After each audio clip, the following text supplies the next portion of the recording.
Hello students, welcome back to Paridhi classes and I am this side Shabnam Gauri.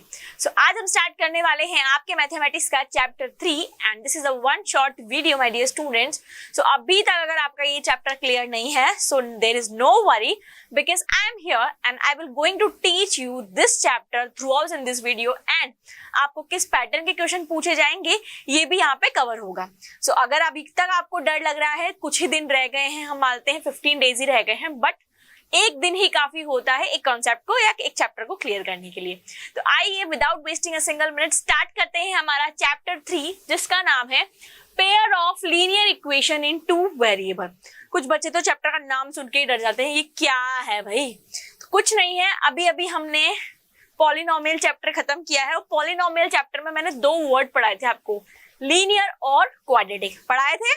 तो linear मैंने क्या बोला था, ऐसा पॉलिनोमियल जिसमें वेरिएबल की पावर 1 होती है वो लीनियर पॉलिनोमियल होता है, पढ़ाया था। बस उसी कॉन्सेप्ट को ध्यान में रखते हुए हम अब लीनियर इक्वेशन भी कवर करेंगे और इस चैप्टर में हम जो पॉइंट्स डिस्कस करने वाले हैं वो है, सबसे पहले हम बात करेंगे कि लीनियर इक्वेशन क्या होती है, उसके बाद मैं आपको बताऊंगी कि linear equation in one variable क्या होता है जो कि हम क्लास 7-8 में पढ़कर आए हैं, linear equation in two variable क्या होता है, pair of linear equation in two variable के बारे में पढ़ेंगे, मेथड्स ऑफ सॉल्विंग की कैसे हम इसको सॉल्व कर सकते हैं, कंडीशन ऑफ सॉल्वेबिलिटी भी हम पढ़ेंगे and at last word problem. तो यहाँ पे आपसे ये जो 3 टॉपिक है, इन 3 टॉपिक में से किसी एक टॉपिक पे आपका क्वेश्चन आता ही आता है और 3 से 4 मार्क्स का आता है। तो बेसिकली इन शॉर्ट अगर मैं आपसे बोलूं कि ये चैप्टर आपका 3 से 4 मार्क्स आपको देके जाएगा, कितना देके जाएगा? 3 से 4 मार्क्स देके जाएगा ही जाएगा।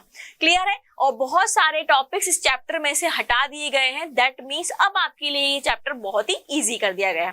तो सबसे पहले मैं आपसे बात करूंगी linear equation in one variable की। हमने अभी अभी एक चैप्टर फिनिश किया है जो चैप्टर था पॉलिनोमियल। क्या ये एक पॉलिनोमियल है? बिल्कुल है। क्या ये एक लीनियर पॉलिनोमियल है? बिल्कुल है, क्योंकि यहाँ पे वेरिएबल की पावर क्या है माय डियर स्टूडेंट्स, यहाँ पे है वेरिएबल की पावर 1, तो ये हो गया मेरा लीनियर पॉलिनोमियल। अब लीनियर पॉलिनोमियल तो हो गया, इक्वेशन क्या होती है, जब किसी पॉलिनोमियल को हम इक्वल टू 0 कर देते हैं तो वो हमारी क्या बन जाती है, इक्वेशन बन जाती है।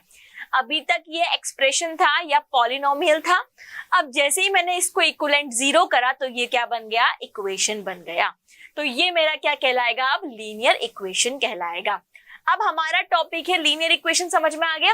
Linear equation in one variable. इस इक्वेशन में कितने वेरिएबल यूज हुए हैं, सिंगल वेरिएबल, दैट्स व्हाई हम इसको क्या बोलेंगे, linear equation in one variable. चलिए एक और एग्जांपल लिख लेते हैं, 3x + 5 = 0। ये भी क्या है, ये भी एग्जांपल है linear equation in one variable का, क्योंकि यहाँ पे क्या यूज हुआ है, वेरिएबल 1 जिसके हाईएस्ट पावर है 1, तो ये भी क्या हो गई, एक लीनियर इक्वेशन हो गई। माइनस का 3/4x + 6 = 0, ये भी क्या है, एक लीनियर इक्वेशन है। 1/2 x = 0, क्या ये एक लीनियर इक्वेशन है? बिल्कुल, ये भी एक लीनियर इक्वेशन है। ठीक है, तो ये सारी क्या एक लीनियर इक्वेशन है। अब मैं लिखती हूँ 6 = 0, क्या ये एक लीनियर इक्वेशन है? नहीं। क्यों? क्योंकि यहाँ पे कोई वेरिएबल ही यूज नहीं हुआ, तो ये एक लीनियर इक्वेशन नहीं है। सिमिलरली 0x + 5 = 0, क्या ये एक लीनियर इक्वेशन है? नहीं। क्यों? क्योंकि यहाँ मल्टीप्लिकेशन में 0 है और अगर आप x को 0 से मल्टीप्लाई करेंगे तो ये पूरी टर्म क्या हो जाएगी, 0 हो जाएगी, तो यहाँ पे वेरिएबल की पावर बचेगी नहीं, तो ये भी एक लीनियर इक्वेशन नहीं है। सो इन शॉर्ट वेरिएबल की पावर 1 होगी तो वो लीनियर इक्वेशन होगा और वहां पे वेरिएबल क्या होना चाहिए, 1 होना चाहिए, तो क्या कहलाएगा, linear equation in one variable कहलाता है। अब बात करते हैं इसकी जनरल फॉर्म कैसी होती है। जनरल फॉर्म कैसी होती है linear equation in one variable की? तो देखो, हमारे पास एक वेरिएबल होना चाहिए, कांस्टेंट भी होना चाहिए, तो क्या मैं ऐसे लिख सकती हूँ ax + b = 0, क्या हम इसको लिख सकते हैं? तो linear equation in one variable की जनरल फॉर्म क्या होगी, ax + b = 0 होगी, वेयर a एंड b तो हमारे क्या हो जाएंगे, रियल नंबर्स हो जाएंगे और a is not equal to 0 होगा। ऐसा क्यों कहा मैंने, बिकॉज अगर a 0 हो गया तो ये पूरी टर्म मेरी क्या हो जाएगी, 0, और अगर ये पूरी टर्म 0 हो गई तो हमारे पास क्या बचेगी, सिर्फ कांस्टेंट टर्म बचेगी, तो फिर ये लीनियर इक्वेशन नहीं कहलाएगी। क्लियर है यहाँ तक? तो अभी सबको क्लियर हो गया होगा कि linear equation in one variable क्या होता है। इसके बाद जो इसका वर्ड आता है वो आता है सॉल्यूशन का। क्या आता है? सॉल्यूशन का। मेरे पास यहाँ पे एक लीनियर इक्वेशन वन वेरिएबल में है। सेकेंड वर्ड जो यूज करते हैं हम क्या यूज करते हैं? सॉल्यूशन यूज करते हैं। तो सॉल्यूशन क्या होता है? वेरिएबल की ऐसी वैल्यू जो इस इक्वेशन को सेटिस्फाइड करे। मेरी बात को ध्यान से सुनना, वेरिएबल की ऐसी वैल्यू जो इस इक्वेशन, कौन सी इक्वेशन? x+1 को सेटिस्फाइड करे, वो इस लीनियर इक्वेशन का क्या कहलाता है? सॉल्यूशन कहलाता है। तो माय डियर स्टूडेंट, सेटिस्फाइड करने से क्या मतलब है? मेरी लीनियर इक्वेशन यहाँ पे लिखी हुई है x+1 बराबर 0। मतलब वेरिएबल यानी कि x की मैं ऐसी कौन सी वैल्यू पुट करूं जिससे ये बराबर किसके आ जाए? पूरी 0 के बराबर आ जाए। यानी कि इस पार्ट को अगर हम बोले तो हम इसको बोलते हैं LHS, लेफ्ट हैंड साइड, और इसको हम क्या बोलते हैं? RHS यानी कि राइट हैंड साइड। यानी कि x की मैं ऐसी क्या वैल्यू पुट करूं कि राइट हैंड साइड क्या आ जाना चाहिए? 0 आ जाना चाहिए। मतलब इसकी पूरी सॉल्यूशन करने पर किसके इक्विवेलेंट आना चाहिए? 0 के इक्विवेलेंट आना चाहिए। तो देखो, अगर मैं x बराबर 1 रखती हूं तो क्या 1+1 तो 2 हो गया? क्या ये 0 के बराबर है? नहीं। मतलब x बराबर 1 इसका सॉल्यूशन नहीं है।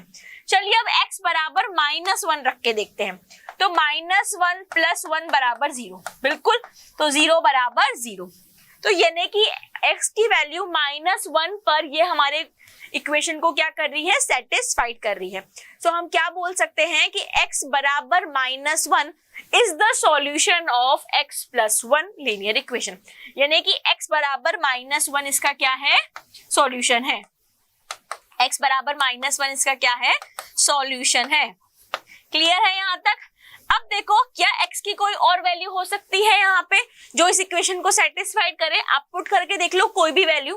तो अब यहाँ पे कोई और वैल्यू नहीं आएगी जो इस इक्वेशन को सेटिस्फाइड करे। तो पहला वर्ड तो हमने सीखा कि लीनियर इक्वेशन क्या होती है। दूसरा वर्ड हमने सीखा कि सॉल्यूशन क्या होता है। अब तीसरा कि हाउ मेनी सॉल्यूशन। तीसरा वर्ड हम यहाँ पे क्या सीखने वाले हैं? How many solutions.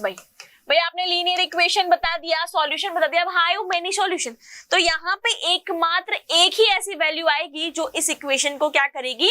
सेटिस्फाइड करेगी। यानी कि linear equation in one variable में ओनली वन यूनिक सॉल्यूशन होता है। क्या होता है? ओनली वन यूनिक सॉल्यूशन होता है।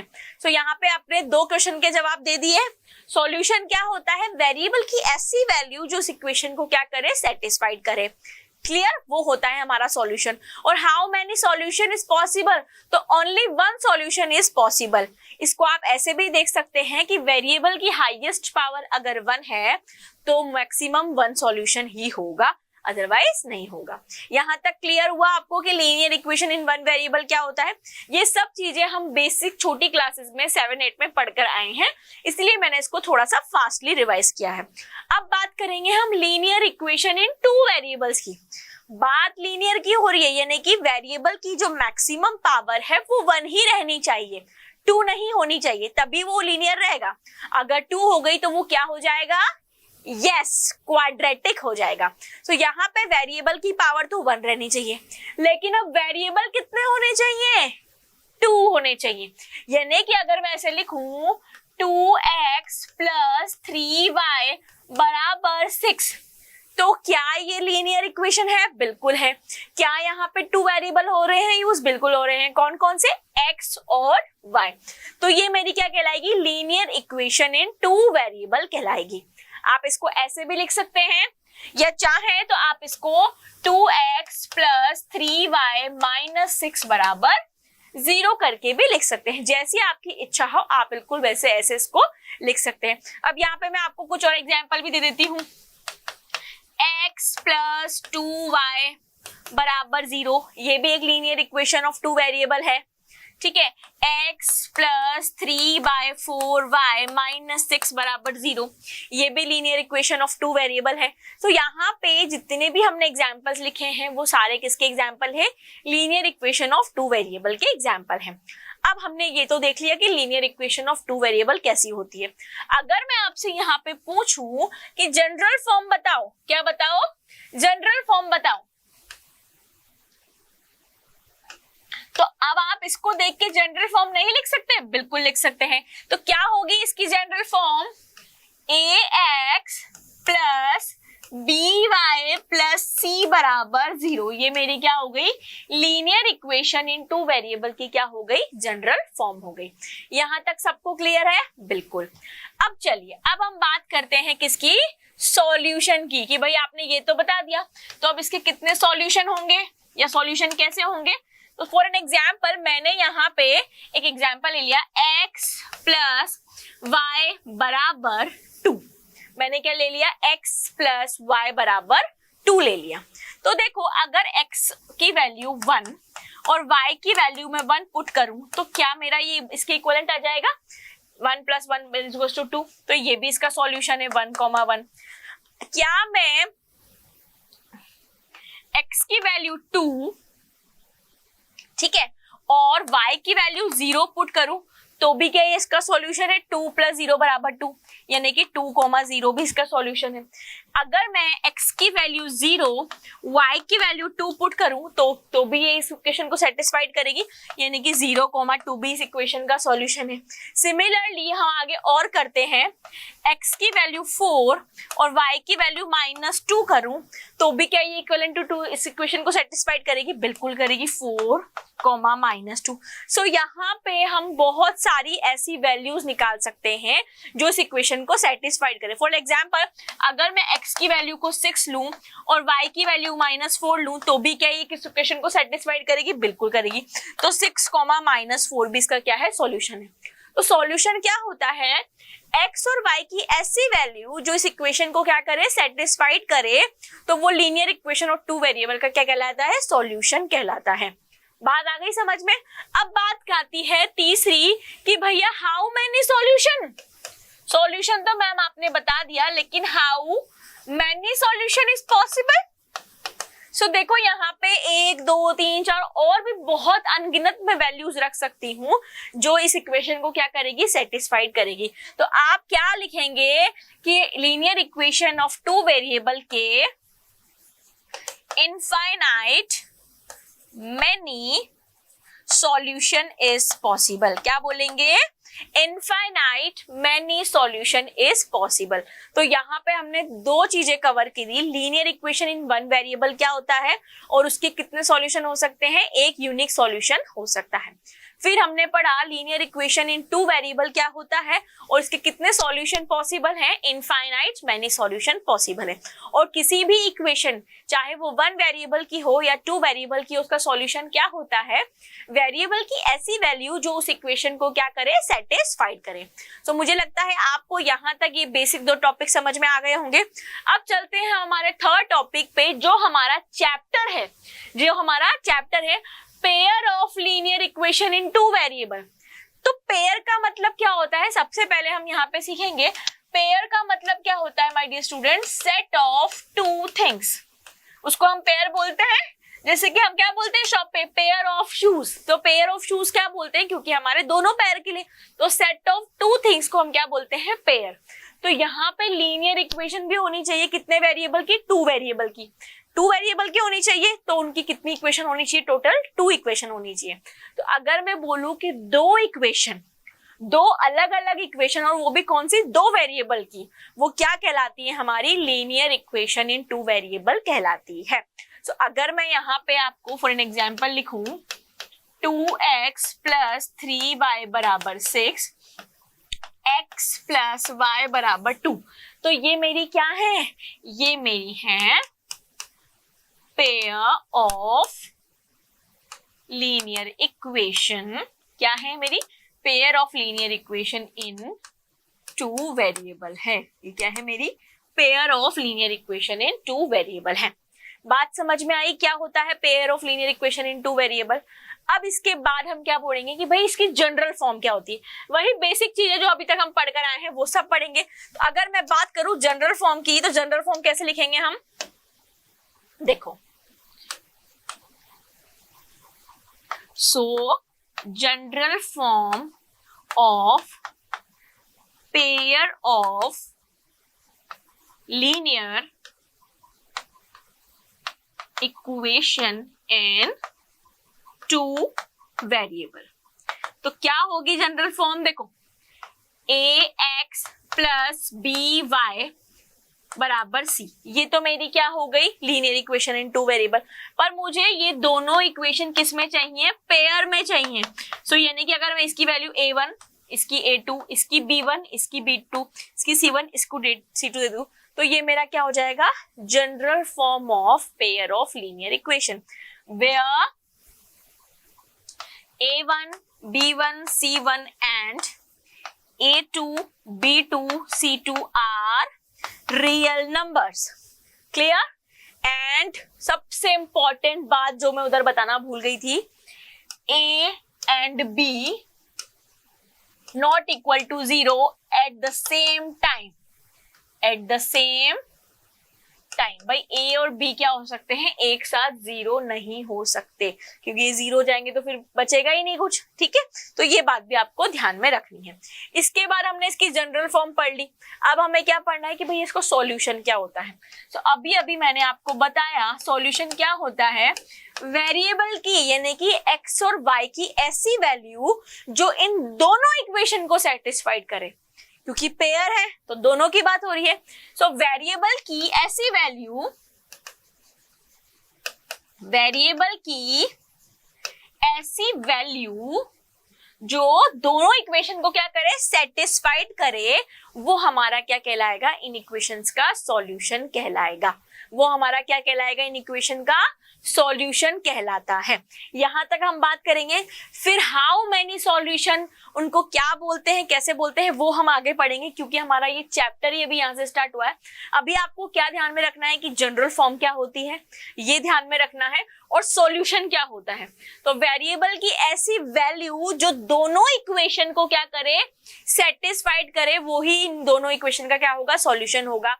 अगर मान लो वेरिएबल यानी कि एक्स और वाई, वेरिएबल यानी कि एक्स और वाई, यानी कि एक्स और वाई की वैल्यू इस इक्वेशन को तो सेटिस्फाइड कर रही है फर्स्ट वाली को, लेकिन सेकंड वाली को सेटिस्फाइड नहीं कर रही है, तो वो इस इक्वेशन का सॉल्यूशन नहीं होगा।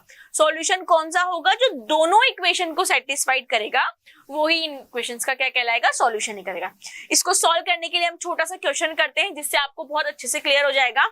शो दैट, जब भी क्वेश्चन पढ़ना है, बार बार पढ़ना है, एक क्वेश्चन को 2 बार पढ़ना है, ये भी समझना है कि ये क्वेश्चन क्या कह रहा है। Show that x is equal to 2 and y is equal to 1 is not, देखो यहाँ पे, is not a solution of the system of simultaneous linear equation. Simultaneous और पेयर दोनों एक ही चीजें होती हैं, तो कंफ्यूज मत होना। लीनियर इक्वेशन, अब आपके पास 2 इक्वेशन दे रखी है, आपको ये शो करना है कि x बराबर 2 और y बराबर 1 इस इक्वेशन के सॉल्यूशन नहीं है। तो कब नहीं होंगे, सबसे पहली इक्वेशन है 2x प्लस 7y बराबर 1, 11।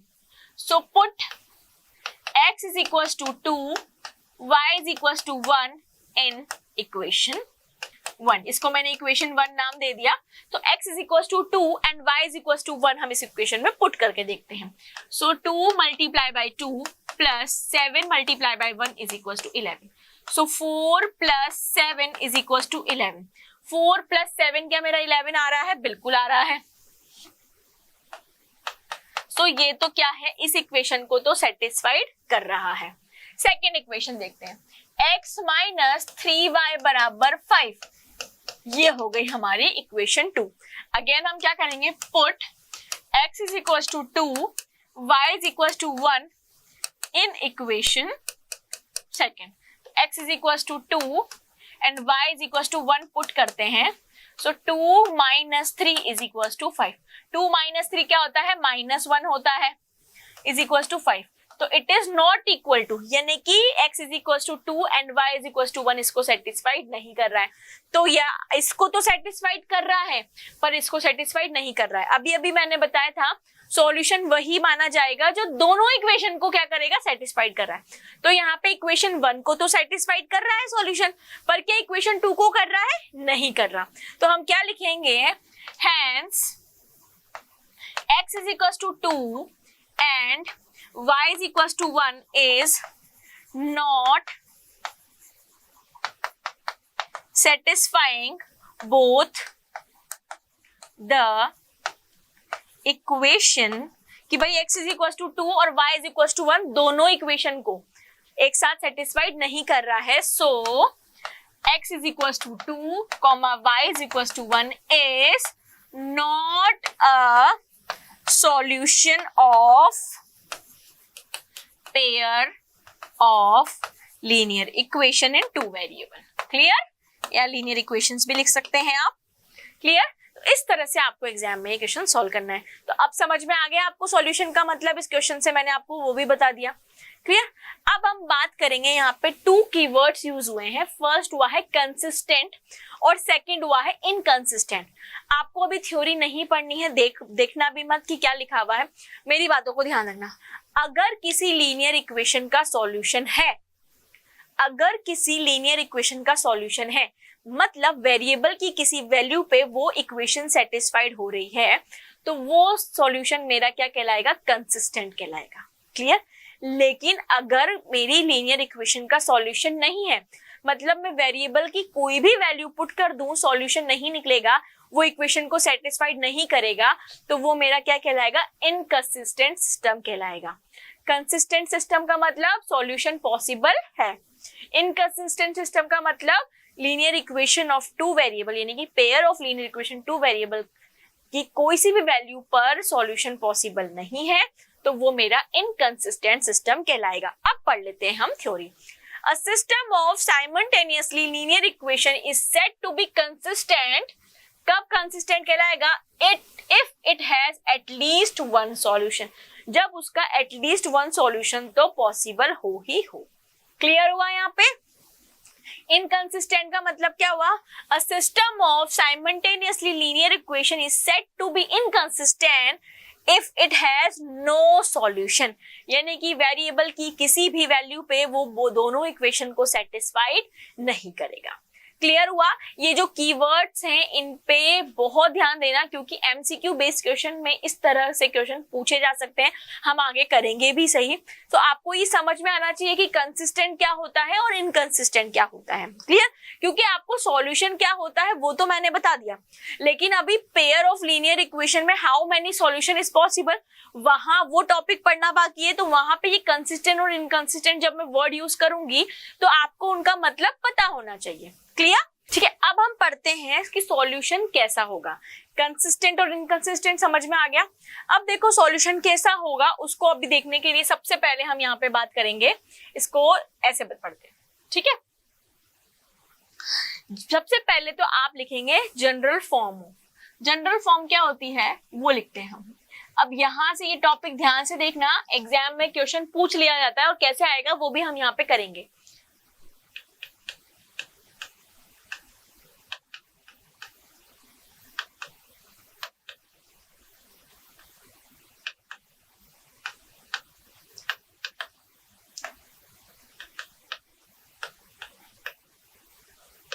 General form of pair of linear equation in two variable पढ़ी थी हमने, क्या होती है? a1x plus b1y is equal to c1, a2x plus b2y is equal to c2।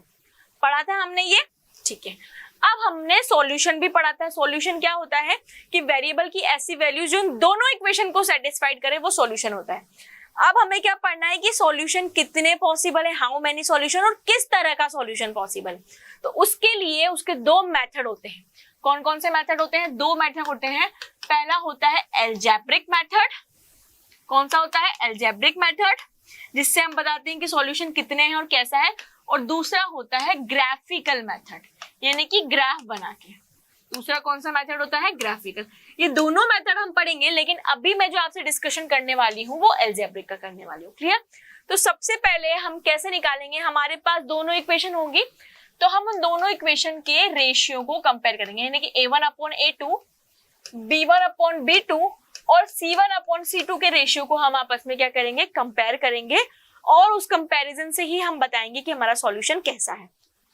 तो यहाँ पे हम तीन केस डिस्कस करेंगे। केस 1, अगर a1/a2 की जो वैल्यू है वो बराबर नहीं आती है किसके? b1/b2 की वैल्यू के। a1/a2 की जो वैल्यू है वो किसके बराबर नहीं आती है? b1/b2 की वैल्यू के। तो हम क्या कहेंगे कि ओनली वन सॉल्यूशन पॉसिबल होगा, या आप इसको क्या कह सकते हैं, यूनिक सॉल्यूशन। क्या बोल सकते हैं आप, यूनिक सॉल्यूशन भी बोल सकते हैं। और जब वन सॉल्यूशन पॉसिबल है, यूनिक सॉल्यूशन पॉसिबल है, तो वो हमारा सिस्टम कैसा होता है, कंसिस्टेंट होता है। कैसा होता है, कंसिस्टेंट होता है। आई बात समझ में। दूसरा केस, केस 2, अगर A1 अपॉन A2 की वैल्यू बराबर हो B1 अपॉन B2 की वैल्यू के बराबर हो C1 अपॉन C2 की, यानी कि ratio A1 upon A2, B1 upon B2 और C1 अपॉन C2 तीनों आपस में बराबर हो, तो ऐसे केस में क्या होगा, infinite many solution is possible. Infinite many solution is possible. और इसी अगर सॉल्यूशन पॉसिबल है तो सिस्टम कैसा होगा, कंसिस्टेंट होगा। कैसा होगा, कंसिस्टेंट होगा। ये हो गया हमारा केस 2। ध्यान से पढ़ना, यहीं से हमारा क्वेश्चन आएगा एक, ठीक है। केस 3, A1 अपॉन A2 का जो रेशियो है वो बराबर तो हो B1 अपॉन B2 के रेशियो के, लेकिन वो C1 अपॉन C2 के रेशियो के बराबर नहीं हो। यानी कि A1 अपॉन A2 का रेशियो B1 अपॉन B2 के रेशियो के तो बराबर हो, लेकिन वो C1 अपॉन C2 के रेशियो के बराबर नहीं हो, तो फिर क्या होगा, उस इक्वेशन का नो सॉल्यूशन, यानी कि सॉल्यूशन पॉसिबल नहीं है। और जब सॉल्यूशन ही पॉसिबल नहीं है तो सिस्टम कैसा होगा, इनकंसिस्टेंट होगा। क्या होगा, इनकंसिस्टेंट। तो इन तीनों केसेस के माध्यम से हम ये बता सकते हैं कि हमारा सॉल्यूशन कैसा है और कितने सॉल्यूशन पॉसिबल है। क्लियर। अब हम इस टेबल को डिस्कस करेंगे। यहाँ पे मैंने A1 upon A2, B1 upon B2, C1 upon C2 ले रखा है और तीनों केसेस के एक एग्जाम्पल ले रखे हैं। पहला एग्जाम्पल डिस्कस करते हैं।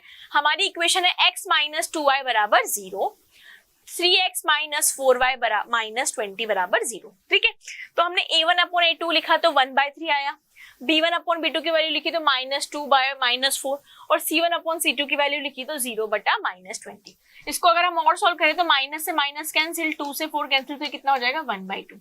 तो क्या A1 अपॉन A2 बराबर B1 अपॉन B2 आ रहा है? नहीं आ रहा, क्योंकि ये वैल्यू क्या है 1/3 और ये वैल्यू क्या है 1/2, तो it is not equal to. तो जब ये दोनों इक्वल नहीं होती है, इस लाइन को भी भूल जाना, हम ग्राफिकल में ये लाइन पढ़ेंगे। तो सॉल्यूशन कैसा होगा, exactly one solution is possible या यूनिक सॉल्यूशन इज पॉसिबल, और सिस्टम मेरा क्या होगा, कंडीशन ऑफ सॉल्वेबिलिटी मेरी क्या होगी, कंसिस्टेंट होगी। क्लियर हुआ। दूसरी इक्वेशन है x प्लस 3y माइनस 9 बराबर 0, 4x प्लस 6y माइनस 18 बराबर 0। तो हम इनके रेशियोज लिखते हैं। A1 अपॉन A2 क्या हुआ, 2/4, B1 अपॉन B2 क्या हुआ 3/6, C1 अपॉन C2 क्या हुआ -9 अपॉन -18। तो यहाँ पे कैंसिल किया तो 1/2, ये आपस में सॉल्व किया तो 1/2 और ये भी सॉल्व किया तो 1/2, 1/2 इक्वल टू 1/2 इक्वल टू 1/2। मतलब A1 अपॉन A2 का रेशियो बराबर है B1 अपॉन B2 के रेशियो के, बराबर है C1 अपॉन C2 के, यानी कि तीनों रेशियो आपस में बराबर है। तो कितने सॉल्यूशन पॉसिबल है, infinite many solution is possible है। तब भी हमारा सिस्टम कैसा होगा, सिस्टम इज कंसिस्टेंट। ये हमारा केस 2 था। केस 3, अगर हमारी इक्वेशन ऐसी हो x प्लस 32y माइनस 4 बराबर 0, 2x प्लस 4y माइनस 12 बराबर 0, तो A1 अपॉन A2 आया 1/2, B1 अपॉन B2 भी क्या आया 1/2, बट C1 अपॉन C2 में क्या आ जाएगा 1/3। That means A1 upon A2 और B1 अपॉन B2 का रेशियो तो बराबर है, पर C1 अपॉन C2 का रेशियो इन दोनों से बराबर नहीं है। तो उस स्थिति में उस इक्वेशन के सॉल्यूशन पॉसिबल नहीं है, और जब सॉल्यूशन ही पॉसिबल नहीं है तो हमारा सिस्टम क्या होगा, इनकंसिस्टेंट होगा। ये कौन से मेथड से हमने बताया, ग्राफिकल मेथड से नहीं बताया, एल्जेब्रिक मेथड से हमने बताया है। ग्राफिकल मेथड से कैसे होगा वो अब हम डिस्कस करेंगे। एल्जेब्रिक मेथड से अब आप बता सकते हो क्या सॉल्यूशन पॉसिबल है, कंडीशन ऑफ सॉल्युबिलिटी क्या है। क्लियर। अब हम बात करते हैं graphical representation of linear equation. अभी हमने चैप्टर फिनिश किया है पॉलिनोमियल। पॉलिनोमियल में भी मैंने आपको ग्राफिकल मेथड बताया था पॉलिनोमियल का, कि लीनियर पॉलिनोमियल का ग्राफ कैसा होता है, स्ट्रेट लाइन होता है। सो लीनियर इक्वेशन का ग्राफ भी क्या होगा, स्ट्रेट लाइन ही होगा। तो सबसे पहली बात आपको जो ध्यान रखनी है वो क्या रखनी है, कि लीनियर इक्वेशन का, किसी भी लीनियर इक्वेशन का ग्राफ हमेशा क्या होगा, स्ट्रेट लाइन होगा। क्या होगा, स्ट्रेट लाइन होगा। अब कितने तरह के ग्राफ पॉसिबल है, या ग्राफ को देखकर या ग्राफ को प्लॉट कर आप कैसे बताओगे कि सिस्टम कैसा है? तो देखो यहाँ पे भी तीन चीजें हैं। पहली, अगर दोनों इक्वेशन की लाइन आपस में कट कर रही हैं, दोनों इक्वेशंस की लाइन आपस में कट कर रही हैं, if both line intersect, both line क्या कर रही है? इंटरसेक्ट कर रही हैं, तो क्या होगा? तब only one solution is possible. तब हम क्या कहेंगे? One solution is possible. भाई इंटरसेक्ट कर रही है एक पॉइंट पे, यानी कि आप इसको यूनिक सॉल्यूशन भी बोल सकते हैं। क्या बोल सकते हैं? Unique solution. ये हमारी पहली बात हुई। दूसरी बात, अगर हमारी ग्राफ की लाइंस क्या हो? पैरेलल हो। क्या हो? इस तरह से पैरेलल हो। ये तो हमारी क्या हुई? इंटरसेक्ट करें इस तरह से किसी पॉइंट पे, पैरेलल हो। अगर हमारी ग्राफ की लाइंस पैरेलल हो, उस केस में नो सॉल्यूशन, यानी कि कोई सॉल्यूशन ही पॉसिबल नहीं है। क्या बोलेंगे? No solution. और तीसरी कंडीशन कि अगर हमारी ग्राफ की लाइन कोइंसिडेंट है। क्या है? कोइंसिडेंट, मतलब एक के ऊपर एक, यानी कि दोनों इक्वेशन का एक ही लाइन बन रही है, तब हम इस लाइन को देख के क्या बोलेंगे? Infinite many solution. क्या बोलेंगे? Infinite many solution. ठीक है, ये जैसे कि हमने ग्राफिकल में एल्जेब्रिक में तीन कंडीशन पढ़ी थी, वैसे ही ग्राफिकल में भी क्या है? तीन कंडीशन है। चलिए मैं आपको तीनों कंडीशनों को ग्राफ के थ्रू बताती हूँ। The two line intersect at a one point. इस तरह से देखो, यहाँ पे ये एक लाइन है, ये किसकी लाइन है? a1x plus b1y plus c1 की एक लाइन है, ठीक है, और दूसरी लाइन है a2x plus b2y plus c2 की। क्या ये एक पॉइंट पर इंटरसेक्ट कर रही है? क्या ये इस पॉइंट पर इंटरसेक्ट कर रही है? बिल्कुल। तो ये एक पॉइंट पर इंटरसेक्ट कर रही है, यानी कि इनका ओनली वन सॉल्यूशन पॉसिबल है। If two line are parallel they do not intersect. अगर इस तरह से हो, ये देखो दोनों लाइन पैरेलल है, ये आगे दिल्ली तक पहुंचा दो या बॉम्बे तक पहुंचा दो, कभी भी एक दूसरे को कट नहीं करेंगी, तो उस केस में क्या होगा? There is no solution. इस केस में क्या होगा? ऐसा ग्राफ को बोल के क्या बोलोगे कि भैया इक्वेशन का कोई सॉल्यूशन नहीं है। ऐसे ग्राफ का क्या होगा? यूनिक सॉल्यूशन होगा। ठीक है, और थर्ड केस, पहला हुआ इंटरसेक्टिंग लाइंस, दूसरा हुआ पैरेलल लाइंस, तीसरा टू लाइंस आर कोइंसिडेंट, एक के ऊपर एक, यानी कि दोनों लीनियर इक्वेशन की ग्राफ एक ही लाइन आ रहा है, इसका मतलब ओवरलैप हो रही है वो, मतलब infinite many solution is possible. क्या बोलेंगे? Infinite many solution is possible. तो ग्राफिकल मेथड से भी अब आप बता सकते हो और एल्जेब्रिक मेथड से भी बता सकते हो। क्लियर? अब हम कुछ क्वेश्चंस करते हैं जिससे आपको बहुत ही क्लियर हो जाएगा। Solve graphically the system of equation. आपको इन इक्वेशन को सॉल्व करना है कैसे? ग्राफिकली। तो सबसे पहले ग्राफ बनाने के लिए पॉइंट्स होने चाहिए। तो पहली इक्वेशन है x प्लस वाई बराबर 3। तो x प्लस वाई बराबर 3, यानी कि मुझे एक वैल्यू चाहिए कुछ ग्राफ प्लॉट करने के लिए। तो अगर मैं एक बार x को 0 कर दूं तो y की वैल्यू मेरी कितनी आ जाएगी? 3। और अगर एक बार y को 0 कर दूं तो x की वैल्यू कितनी आ जाएगी? 3। यहाँ पे मैंने 2 पॉइंट सफिशिएंट होते हैं किसी भी इक्वेशन का ग्राफ बनाने के लिए। दूसरी इक्वेशन है 3x माइनस 2y बराबर 4। अगेन मुझे x और y के कुछ पॉइंट्स प्लॉट करने हैं। अब भैया जिनको ये भी समझ में नहीं आ रहा कि कैसे किया, तो इतना तो आना चाहिए आपको। एक बार x की वैल्यू को इक्वेशन में 0 रखा तो y की वैल्यू 3 आ गई, एक बार y की वैल्यू को इक्वेशन में 0 रखा तो x की वैल्यू 3 आ गई। क्लियर है? अब यहाँ पे देखते हैं, अगर मैं x की वैल्यू को क्या रख दूं? 1। अगर मैं x की वैल्यू को क्या रख दूं? 1 रख दूं, तो यहाँ पे क्या होगा? x की वैल्यू को 1 रखने पर 3 माइनस 2y बराबर 4, यही होगा। तो देखो यहाँ पे क्या बचेगा?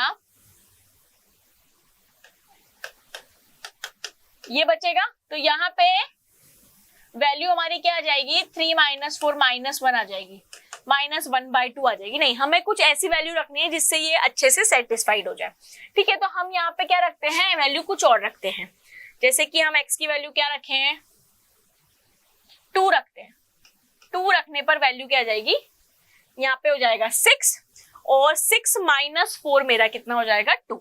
और 2 से 2 कैंसिल हुआ। अगर मैं x की वैल्यू यहाँ क्या रखती हूँ, 2 रखती हूँ, x की वैल्यू हम क्या रखते हैं यहाँ पे 2, तो ये हो गया 6 और ये 4 इधर जाएगा, तो 6 माइनस 4 मेरा कितना हो जाएगा 2, और 2 से 2 कैंसिल हो जाएगा, तो y की वैल्यू मेरी कितनी आ जाएगी, 1 आ जाएगी। अब एक बार क्या कर देते हैं हम, x की वैल्यू को 0 कर देते हैं, x की वैल्यू को क्या कर दो 0, तो क्या बचेगा 2y बराबर 4, तो y बराबर मेरा क्या बचेगा, माइनस का 2 बचेगा। कर सकते हैं, तो मैंने 2 वैल्यूज ले ली यहाँ पे।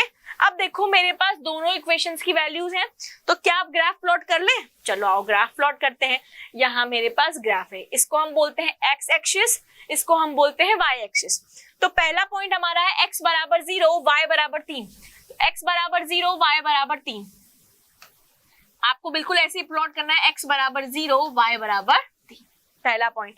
दूसरा पॉइंट हमारा है, पहला पॉइंट हमारा क्या है, फर्स्ट पॉइंट x बराबर 0, y बराबर 3, इसको पॉइंट A दे दो। पॉइंट B हमारा है x बराबर 3, y बराबर 0, तो x बराबर 3, y बराबर 0 हमारा ये पॉइंट क्या है। इन दोनों पॉइंटों को बिल्कुल आराम से मिलाएंगे, ठीक है। ये मेरा कौन सी लाइन का ग्राफ बन गया, x प्लस वाई बराबर 3, x प्लस वाई बराबर 3 का बन गया। क्लियर। अब हम बनाएंगे दूसरी इक्वेशन का। क्या क्या पॉइंट है, पॉइंट सी दे दो 2,1, पॉइंट डी दे दो 0,-2, यानी कि x बराबर 2 पर y बराबर क्या आएगा, 1 आएगा। तो चलिए x बराबर 2 पर y बराबर 1, ये यहां ले लिया हमने। क्लियर है। दूसरा पॉइंट है x बराबर 0, y बराबर -2, x बराबर 0, y बराबर x बराबर 0, y बराबर -2 यहां पर आएगा। अब इसको भी हम मिला देते हैं पॉइंट्स को। ये मेरा कौन सी लाइन का ग्राफ है, 3x - 2y बराबर 4 का। क्लियर। अब सबसे पहले ग्राफ बन गया, कैसा ग्राफ आ रहा है, क्या इंटरसेक्टिंग लाइन आ रही है, यानी कि कैसे सॉल्यूशन पॉसिबल है, वन यूनिक सॉल्यूशन पॉसिबल है। ये बात समझ में आई। अब यूनिक सॉल्यूशन तो पॉसिबल है, लेकिन सॉल्यूशन क्या है, तो हमारा ये ग्राफ जिस पॉइंट पर इंटरसेक्ट कर रहा है, तो x बराबर 2 और y बराबर 1 पे ये ग्राफ मेरा क्या कर रहा है, इंटरसेक्ट कर रहा है। यहां ध्यान से देखना, x बराबर 2 और y बराबर 1 पे मेरा ये ग्राफ क्या कर रहा है, इंटरसेक्ट कर रहा है। तो यानी कि सबसे पहले तो ये इंटरसेक्टिंग लाइन है, यानी कि one unique solution is possible.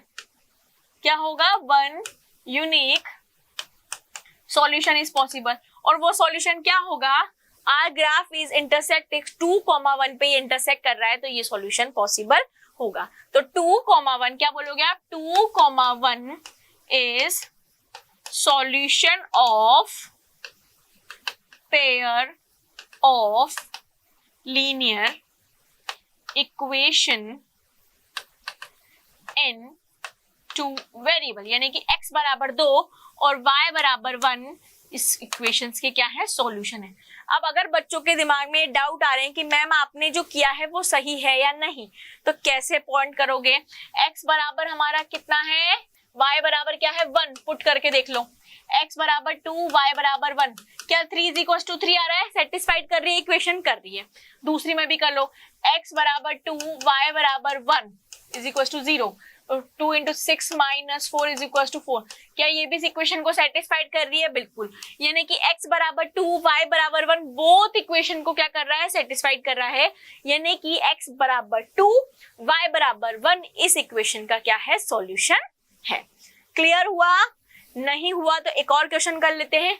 Show graphically that the system of equation has infinite many solution.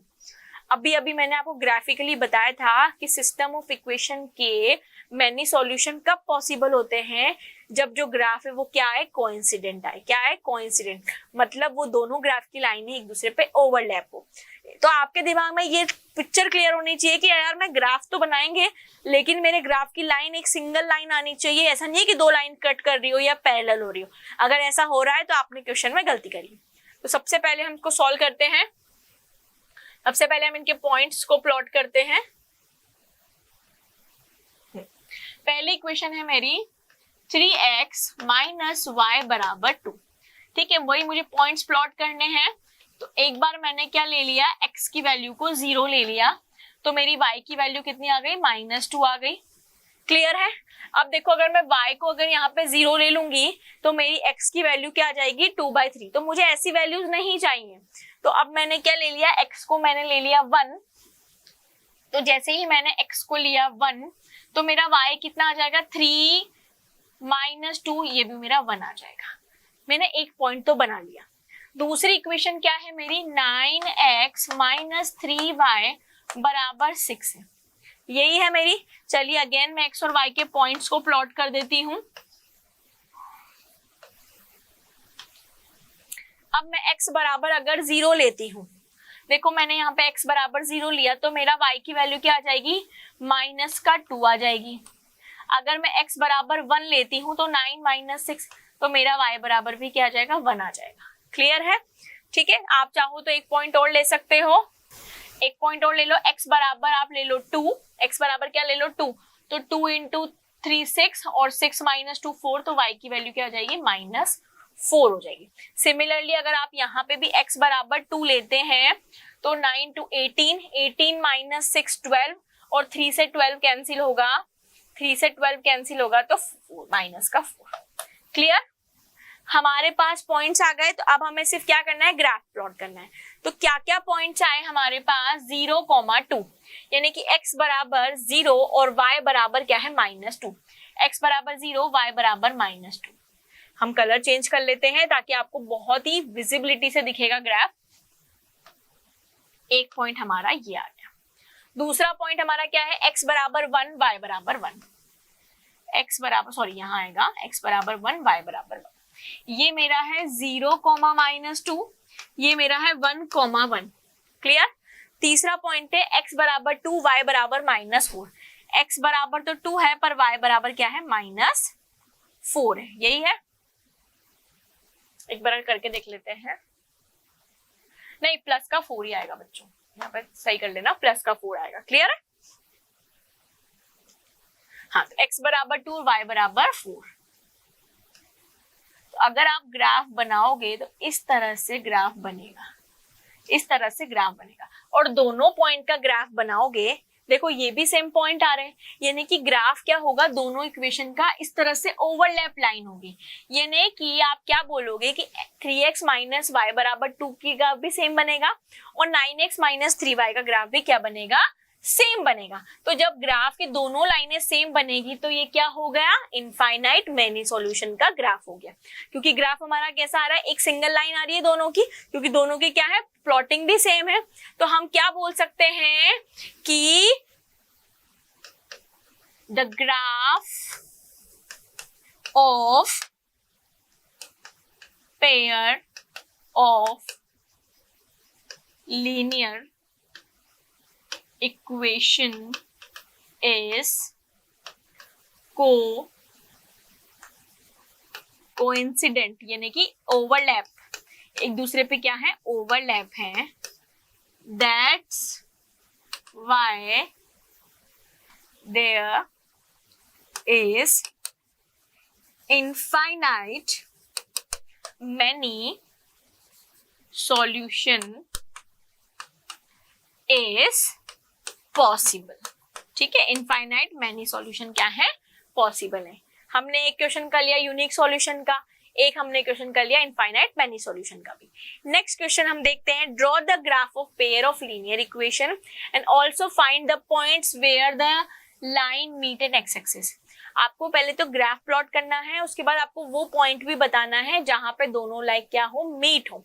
तो पहली इक्वेशन क्या है मेरी, x + 2y बराबर 5। अगेन हमको यहाँ पे पॉइंट्स प्लॉट करने हैं। दूसरी इक्वेशन क्या है मेरी, 2x - 3y बराबर -4। यहाँ पे भी मुझे पॉइंट्स प्लॉट करने हैं। तो जल्दी जल्दी हमने 2 क्वेश्चंस कर लिए हैं, मुझे पॉइंट्स प्लॉट करके बताइए, तब तक मैं अभी पानी पीकर आती हूँ। x बराबर अगर मैं 1 रख देती हूँ यहाँ पर, तो मेरी y की वैल्यू कितनी आएगी, x बराबर 1 पे 1 - 5 - 4, तो कितनी आ जाएगी, -2। x बराबर 1 रख के देखो सब, क्या y बराबर -2 आ रहा है, बिल्कुल। और अगर मैं x बराबर 5 रख देती हूँ तो 5 - 5 कितना हो जाएगा, 0। y बराबर मेरा क्या हो जाएगा, 0। या y बराबर 0 रख लो। तो यहाँ पे अगर मैं रख के देखूं तो यहाँ पे ये प्लस का 2 हो जाएगा। पहली लाइन के मेरे पॉइंट्स क्या आ गए 1, 2 और दूसरे पॉइंट मेरे क्या आ गए 5, 0। इसी तरह दूसरी लाइन के अगर मैं ग्राफ रखूंगी तो क्या आएंगे, सबसे पहले हम -2 रखते हैं, x बराबर क्या रखोगे -2। तो जैसे ही यहाँ -2 रखेंगे तो -4, ये -4 और +4 क्या हो जाएंगे, कैंसिल हो जाएंगे। तो y बराबर मेरा क्या हो जाएगा 0 हो जाएगा, y बराबर मेरा क्या हो जाएगा 0 हो जाएगा। और अगर मैं y बराबर 0 यहाँ पे रख रही हूं तो यहाँ पे मेरा क्या हो गया, x बराबर ऑटोमेटिकली -2 हो गया। और अगर हम x बराबर 0 रखते हैं तो y की वैल्यू क्या आ जाएगी 4/3, उससे हमको कोई मतलब नहीं है। तो अब हम x की वैल्यू को क्या रख देते हैं 1 रख देते हैं। तो यहाँ पे क्या हो गया 2 - 3y बराबर -4। अब ये माइनस का 4 इधर आके प्लस का 4 हुआ और ये माइनस का 3y, ये तो कितना हो गया 6/3, यानी कि क्या हो गया y बराबर 2 हो गया। तो अब हमारे पास दोनों इक्वेशन के क्या आ गए, ग्राफ पॉइंट्स आ गए। हमें क्या करना है, सिर्फ ग्राफ ही तो प्लॉट करना है। पहला पॉइंट हमारा क्या है, पॉइंट ए 1, 2। दूसरा पॉइंट हमारा क्या है 5, 0। तीसरा पॉइंट हमारा क्या है -2, 0 और चौथा पॉइंट हमारा क्या है 1, 2। तो पहले हम पहली इक्वेशन का ग्राफ बनाए। तो पहला है 1, 2, यानी कि x बराबर 1, y बराबर 2, 1, 2। दूसरा पॉइंट है x बराबर 5, y बराबर 0, x बराबर 5, y बराबर 0। ये हमारा पहली लाइन का ग्राफ हो गया। तो हम इसको बहुत ही स्लाइडली मिला देते हैं। ये मेरी कौन सी लाइन का ग्राफ है, x + 2y बराबर 5 का ग्राफ। स्ट्रेट लाइन ही आ रहा है, यानी कि लीनियर इक्वेशन का ग्राफ है। दूसरा पॉइंट हमारा है -2, 0, यानी कि x बराबर -2 है, y बराबर 0, -2, 0। क्लियर? मेरी ड्राइंग थोड़ी अच्छी नहीं है तो थोड़ा एडजस्ट कर लेना। फिर दूसरा पॉइंट है 1, 2, यानी कि x बराबर 1 और y बराबर 2। यहाँ पे ये मेरी कौन सी लाइन का ग्राफ है, 2x - 3y बराबर -4 का ग्राफ है। क्लियर? अब देखो ये दोनों लाइन इंटरसेक्ट कर रही हैं, बिल्कुल कर रही है, यानी कि इसका एक यूनिक सॉल्यूशन पॉसिबल है। ये दोनों लाइन किस पॉइंट पे इंटरसेक्ट कर रही हैं, क्या ये दोनों लाइन 1, 2 पे इंटरसेक्ट कर रही हैं? तो आप यहाँ क्या लिखोगे, both the lines intersect at 1, 2। किस पे इंटरसेक्ट कर रही है, 1, 2 पे। सो 1, 2 is the solution of pair of linear equation in 2 variable। Clear हुआ आपको? भाई कहां पे इंटरसेक्ट कर रही है, 1, 2 पे। तो ये 1, 2 क्या है, इन दोनों इक्वेशन का क्या है, सॉल्यूशन है। और इंटरसेक्ट करती हैं तो एक ही यूनिक सॉल्यूशन पॉसिबल है। तो ग्राफ भी बना लिया और जिस लाइन पे इंटरसेक्ट कर रही हैं वो पॉइंट भी हमने बता दिए। क्लियर हुआ? अब आपसे क्वेश्चन ने क्या पूछा है वो देखो, find the points where the line meet the x axis. हमें वो पॉइंट बताना है जहां पे लाइन एक्स एक्सिस पे मीट कर रही है। तो देखो यहाँ पे फर्स्ट वाली लाइन एक्स एक्सिस पे मीट कहाँ कर रही है, 5, 0 पे। क्वेश्चन को ध्यान से पढ़ना, इसीलिए मैं क्या बोलती हूँ, हर क्वेश्चन को 2 बार पढ़ने के लिए बोलती हूँ। आपसे पूछा है find the point where the line meet the x axis, तो किस पॉइंट पे एक्स एक्सिस को कट कर रही है ये 5, 0 पे। तो आप क्या करोगे, 5, आप आगे लिख लेते हैं, यहाँ पे लिख लेते हैं 5, 0 इज द पॉइंट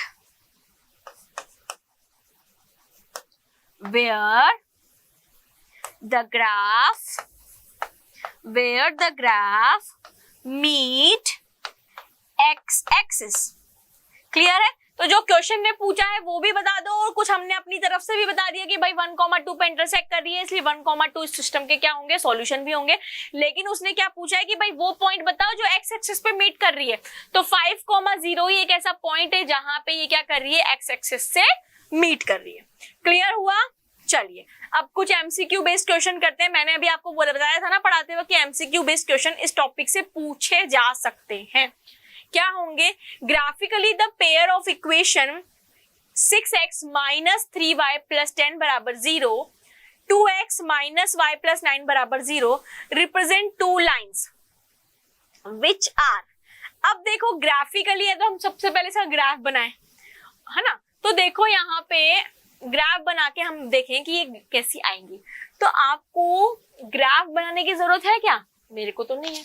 मुझे क्या करना होगा? एल्जेब्रिक का यहाँ पे यूज करूंगी। देखो a1 अपॉन a2, यहाँ पे हम क्या करते हैं? a1 upon a2, b1 upon b2 और c1 अपॉन c2 का रेशियो देखते हैं।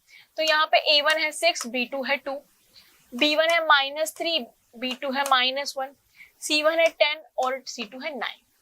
तो भैया ये तो हो गया मेरा 3, ये भी मेरा हो गया 3, यानी कि a1 अपॉन a2 और b1 अपॉन b2 तो बराबर है, बट ये c1 अपॉन c2 के बराबर नहीं है। देखो a1 अपॉन a2 और b1 अपॉन b2 तो आपस में बराबर है रेशियो, लेकिन ये किसके बराबर नहीं है? c1 अपॉन c2 के बराबर नहीं है। तो जब a1 upon a2, b1 upon b2 आपस में बराबर हो और c1 अपॉन c2 आपस में बराबर नहीं हो, तो वो हमारा क्या होता है? नो सॉल्यूशन होता है। और अगर वो नो सॉल्यूशन होता है तो उसका ग्राफ कैसा होता है? ग्राफ क्या होता है? पैरेलल लाइंस होता है। क्या होता है? पैरेलल लाइन होता है। तो यहाँ पे ये स्मार्ट ट्रिक थी, ग्राफ बनाने मत बैठ जाना एमसीक्यू क्वेश्चंस में कि पता चले ग्राफ बनाने बैठ गए। तो आपको क्या लिखना है कि represent the two line which are, तो इस तरह की ग्राफ की लाइंस क्या होंगी? पैरेलल होंगी। इसीलिए वो टेबल इस दिन के लिए पढ़ाई थी। क्लियर है? चलिए next, show below the graph of lines. यहाँ पे आपको जो ये ग्राफ दिख रहा है वो 3 लाइंस का है। कौन कौन सी लाइंस का है? x माइनस 2y बराबर 0 का है, x प्लस y बराबर 6 का है और px प्लस qy बराबर r का है। तीनों लाइनें आपको दिख रही है? ये पहली लाइन, ये दूसरी लाइन और ये तीसरी लाइन, तीनों लाइनों का ग्राफ है। ठीक है, अब क्वेश्चन क्या बोल रहा है वो पढ़ लेते हैं। Which of these the solution of pair of equation x plus y बराबर 6 और px plus qy बराबर r।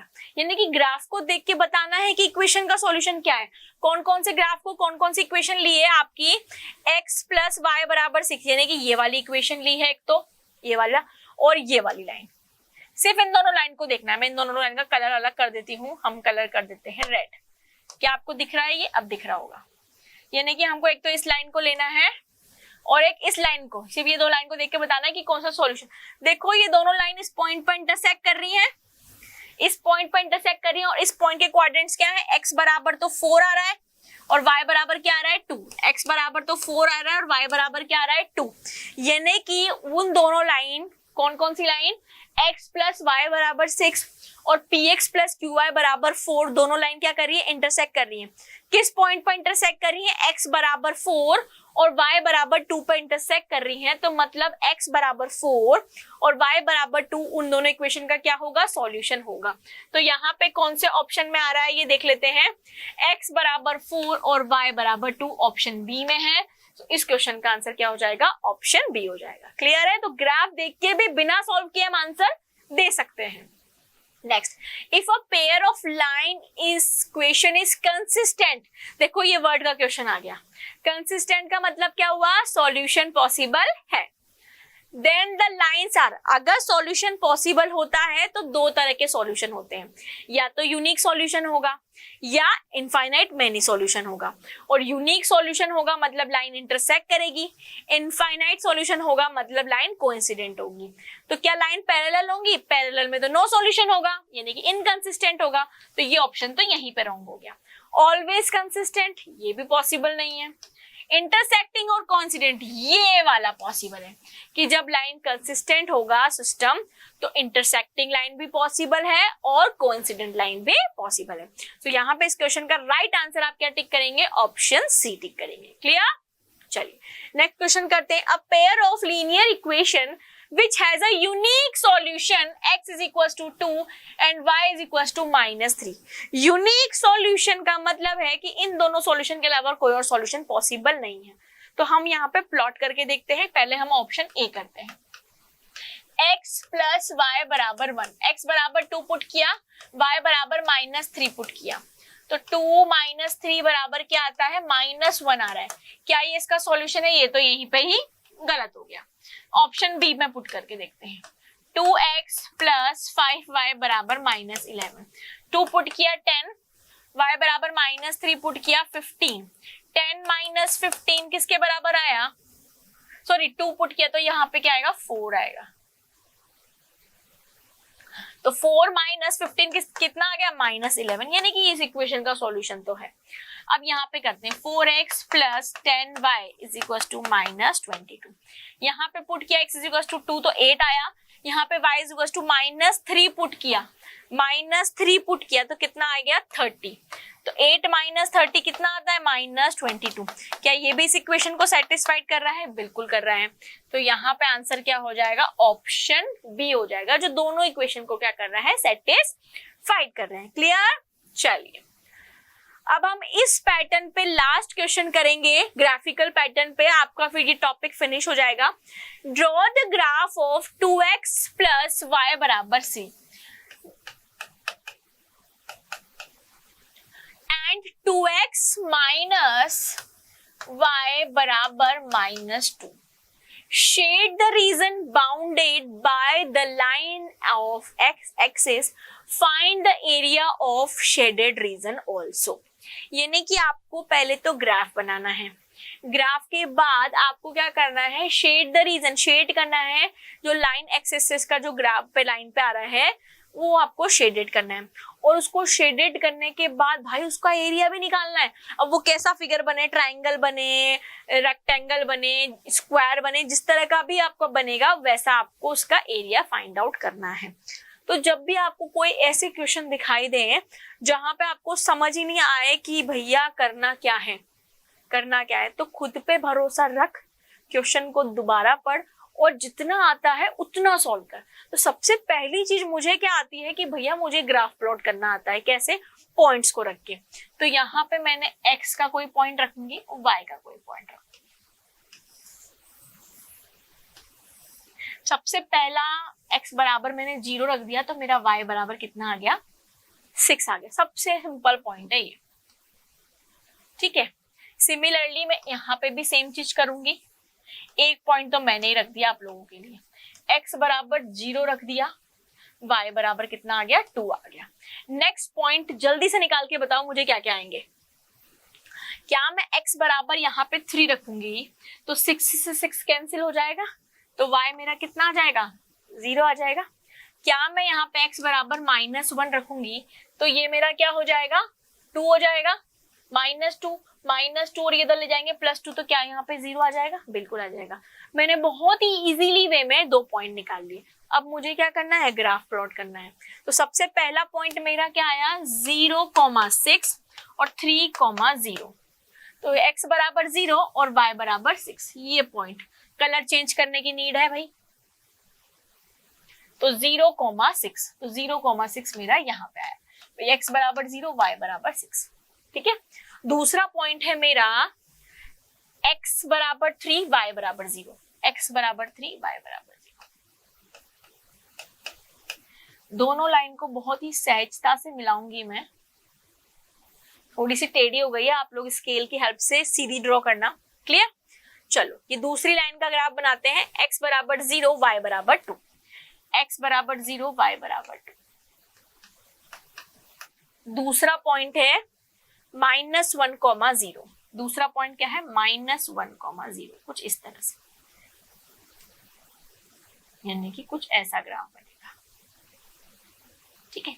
ये मेरी लाइन कौन से वाली की है, 2x प्लस y बराबर 6 की लाइन का ग्राफ है। ये मेरा 2x माइनस y बराबर -2 का ग्राफ है, ठीक है। अब आपसे क्या बोला है कि एरिया द शेडेड रीजन। तो भैया पहले तो सबसे पहले आप क्या करो, शेडेड रीजन का एरिया कर दो। तो देखो x एक्सिस पे जो जो भी आ रहा है, ये भी x एक्सिस में आ रहा है, ये भी x एक्सिस, ये पूरा एरिया अपन ने क्या कर दिया, शेड कर दिया। तो यहाँ पे शेड करने के बाद अब आप पॉइंट प्लॉट करो। ये मैंने पॉइंट दे दिया A, ये मैंने पॉइंट दे दिया B और ये मैंने पॉइंट दे दिया C, ठीक है। ये मैंने पॉइंट दे दिया। अब आप यहाँ पे देखो, क्या ये एक तरह का ट्राइंगल बन रहा है, क्या ये एक तरह का, आपसे क्या बोला था कि ग्राफ प्लॉट करो, हमने ग्राफ प्लॉट कर दिया। शेडेड कर दो, एक्स एक्सिस के एरिया को हमने शेड कर दिया। तो शेड करने के बाद ये कौन सा एरिया बना, ट्राइंगल का, ट्राइंगल का बना, तो आपको इसका क्या निकालना है, शेडेड रीजन का एरिया निकालना है, यानी कि एरिया ऑफ ट्राइंगल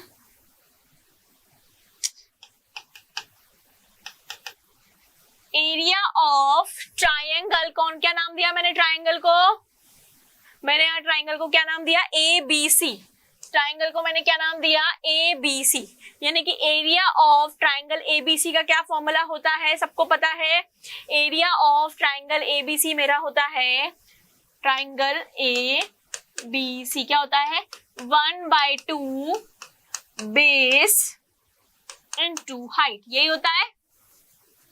अब इस ट्राइंगल का बेस कितना है, 3 पॉइंट तो मेरा ये और 1 पॉइंट मेरा ये, यानी कि इसका बेस कितना है 4, तो 1/2 इंटू 4।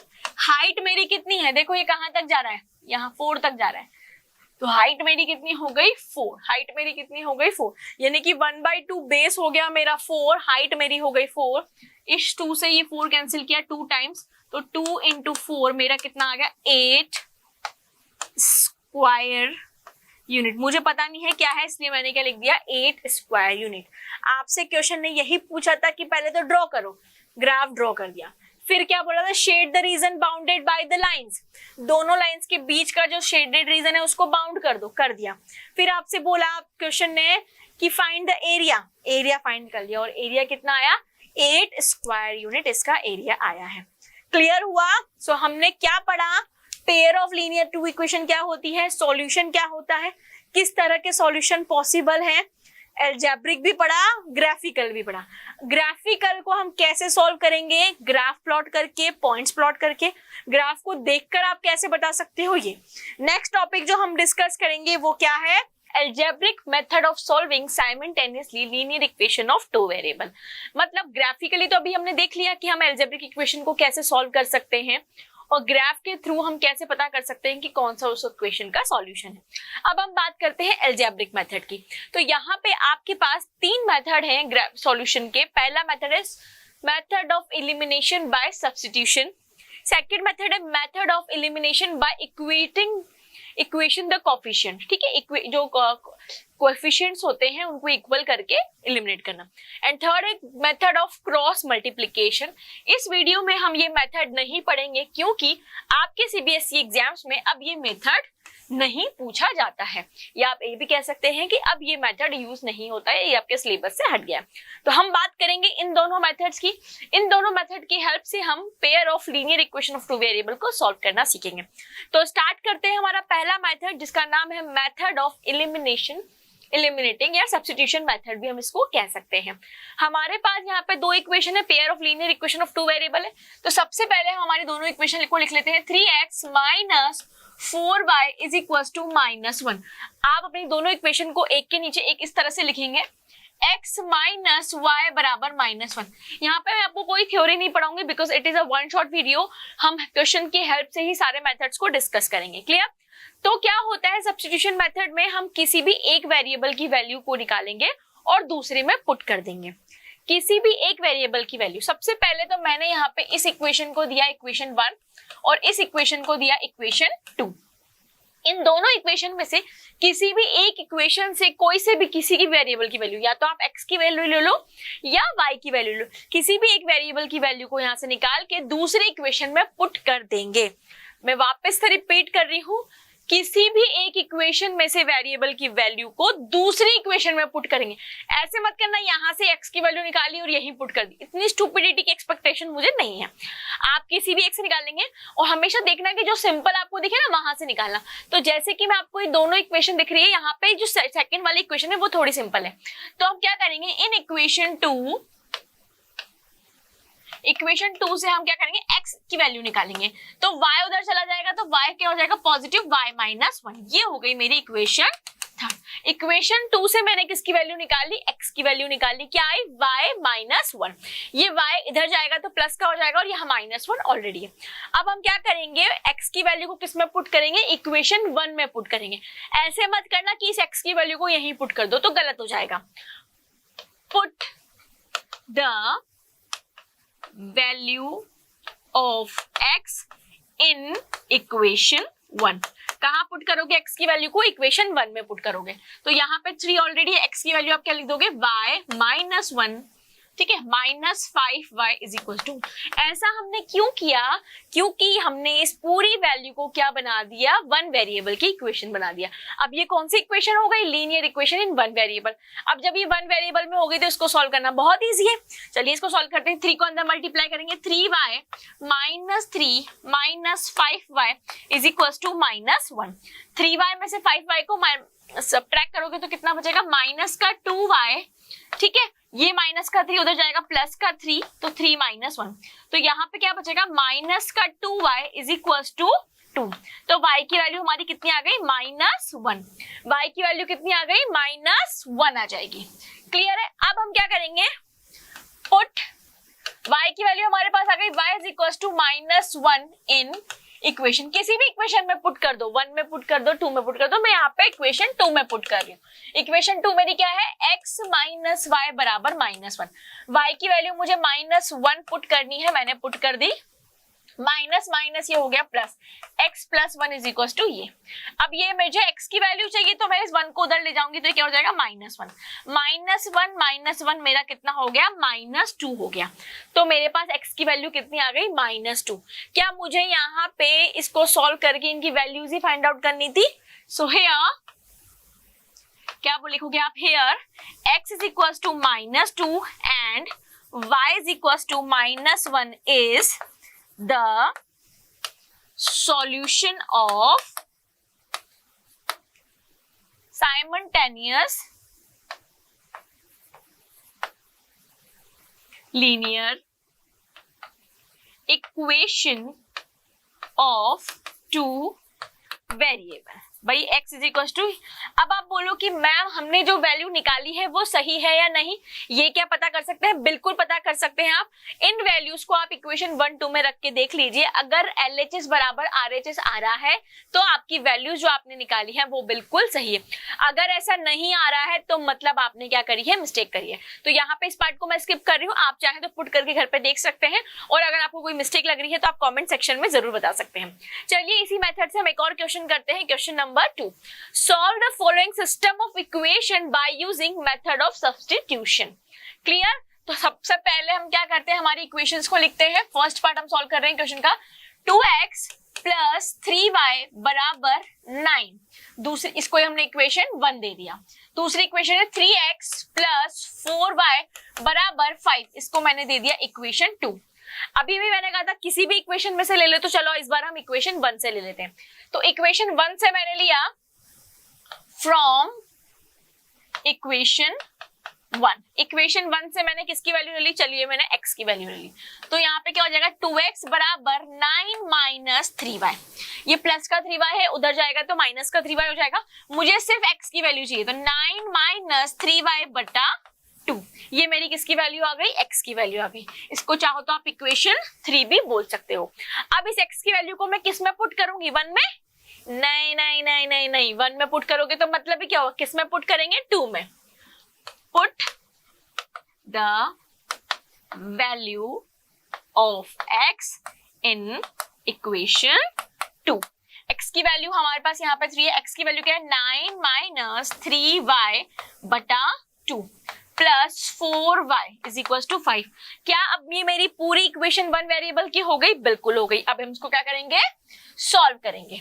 तो देखिए 3/2 को हम इस तरह से बाहर लिख सकते हैं, ठीक है। 3/2 9 minus 3y plus 4y is equal to 5। यहाँ पे मैंने 2 एलसीएम ले लिया, तो यहाँ 9 को अंदर मल्टीप्लाई किया, 27 minus 9y plus 4y, 4 2 8y हो जाएगा। 8y इज इक्वल टू ये 2 इधर 5, ठीक है। अब मेरे पास क्या है? देखो 8y माइनस 9y, 8y में से 9y जाएंगे तो कितने बचेंगे? हमारा माइनस का y। ये 2 इधर भेज देंगे तो हमारा हो जाएगा 10। हमें y की वैल्यू निकालनी है, तो 27 माइनस 10 इज इक्वल टू मेरा क्या हो गया? y। तो y की वैल्यू मेरी यहाँ से कितनी आ गई? 17 आ गई। y की वैल्यू कितनी आ गई? 17 आ गई। आप एक बार फिर देख सकते हैं, हमने क्या है? 3x प्लस 4y, हमने यहाँ से किसकी वैल्यू निकाली? y की वैल्यू निकाली। अब हमें y की वैल्यू को किस में पुट करना है? इक्वेशन 3 में। Put the value of y in equation 3। हमेशा ध्यान रखना जो भी आप कैलकुलेशन कर रहे हैं उसमें कभी भी मिस्टेक नहीं होनी चाहिए। चलो इक्वेशन 3 हमारी क्या है, x is equal to 9 minus 3 into 17 बटा 2। x बराबर हमारा 9,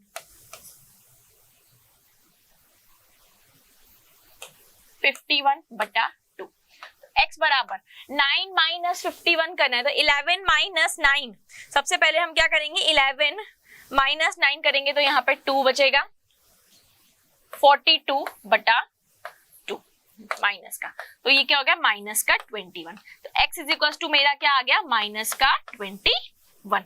तो जब आप x is equal to minus का 21 और y is equal to 17 put करोगे तो आपकी इन दोनों इक्वेशंस क्या होंगी, सेटिस्फाइड होंगी। दैट मीन्स कि x is equal to minus 21 and y is equal to 17 is the solution of simultaneously linear equation of two variable.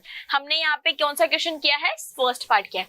अब हम कर रहे हैं ये वाला। बच्चे क्या करते हैं, ये पार्ट देख के ही थोड़ा सा डर जाते हैं कि ओ मैम अभी कैसे सॉल्व होगा। तो चलिए हमने फर्स्ट पार्ट को सॉल्व कर लिया, अब हम करते हैं सेकंड पार्ट की। मैं इसको इरेज कर देती हूँ, आप नोट डाउन कर लीजिए, अगर आप नोट डाउन कर रहे हैं तो फिर मैं इरेज करूंगी। चलिए अब हम बात करते हैं हमारे सेकेंड पार्ट की। क्या है, 2x plus a plus y plus b is equal to y upon b, sorry 2x upon a plus y upon b is equal to 2। ये मेरी हो गई इक्वेशन 1।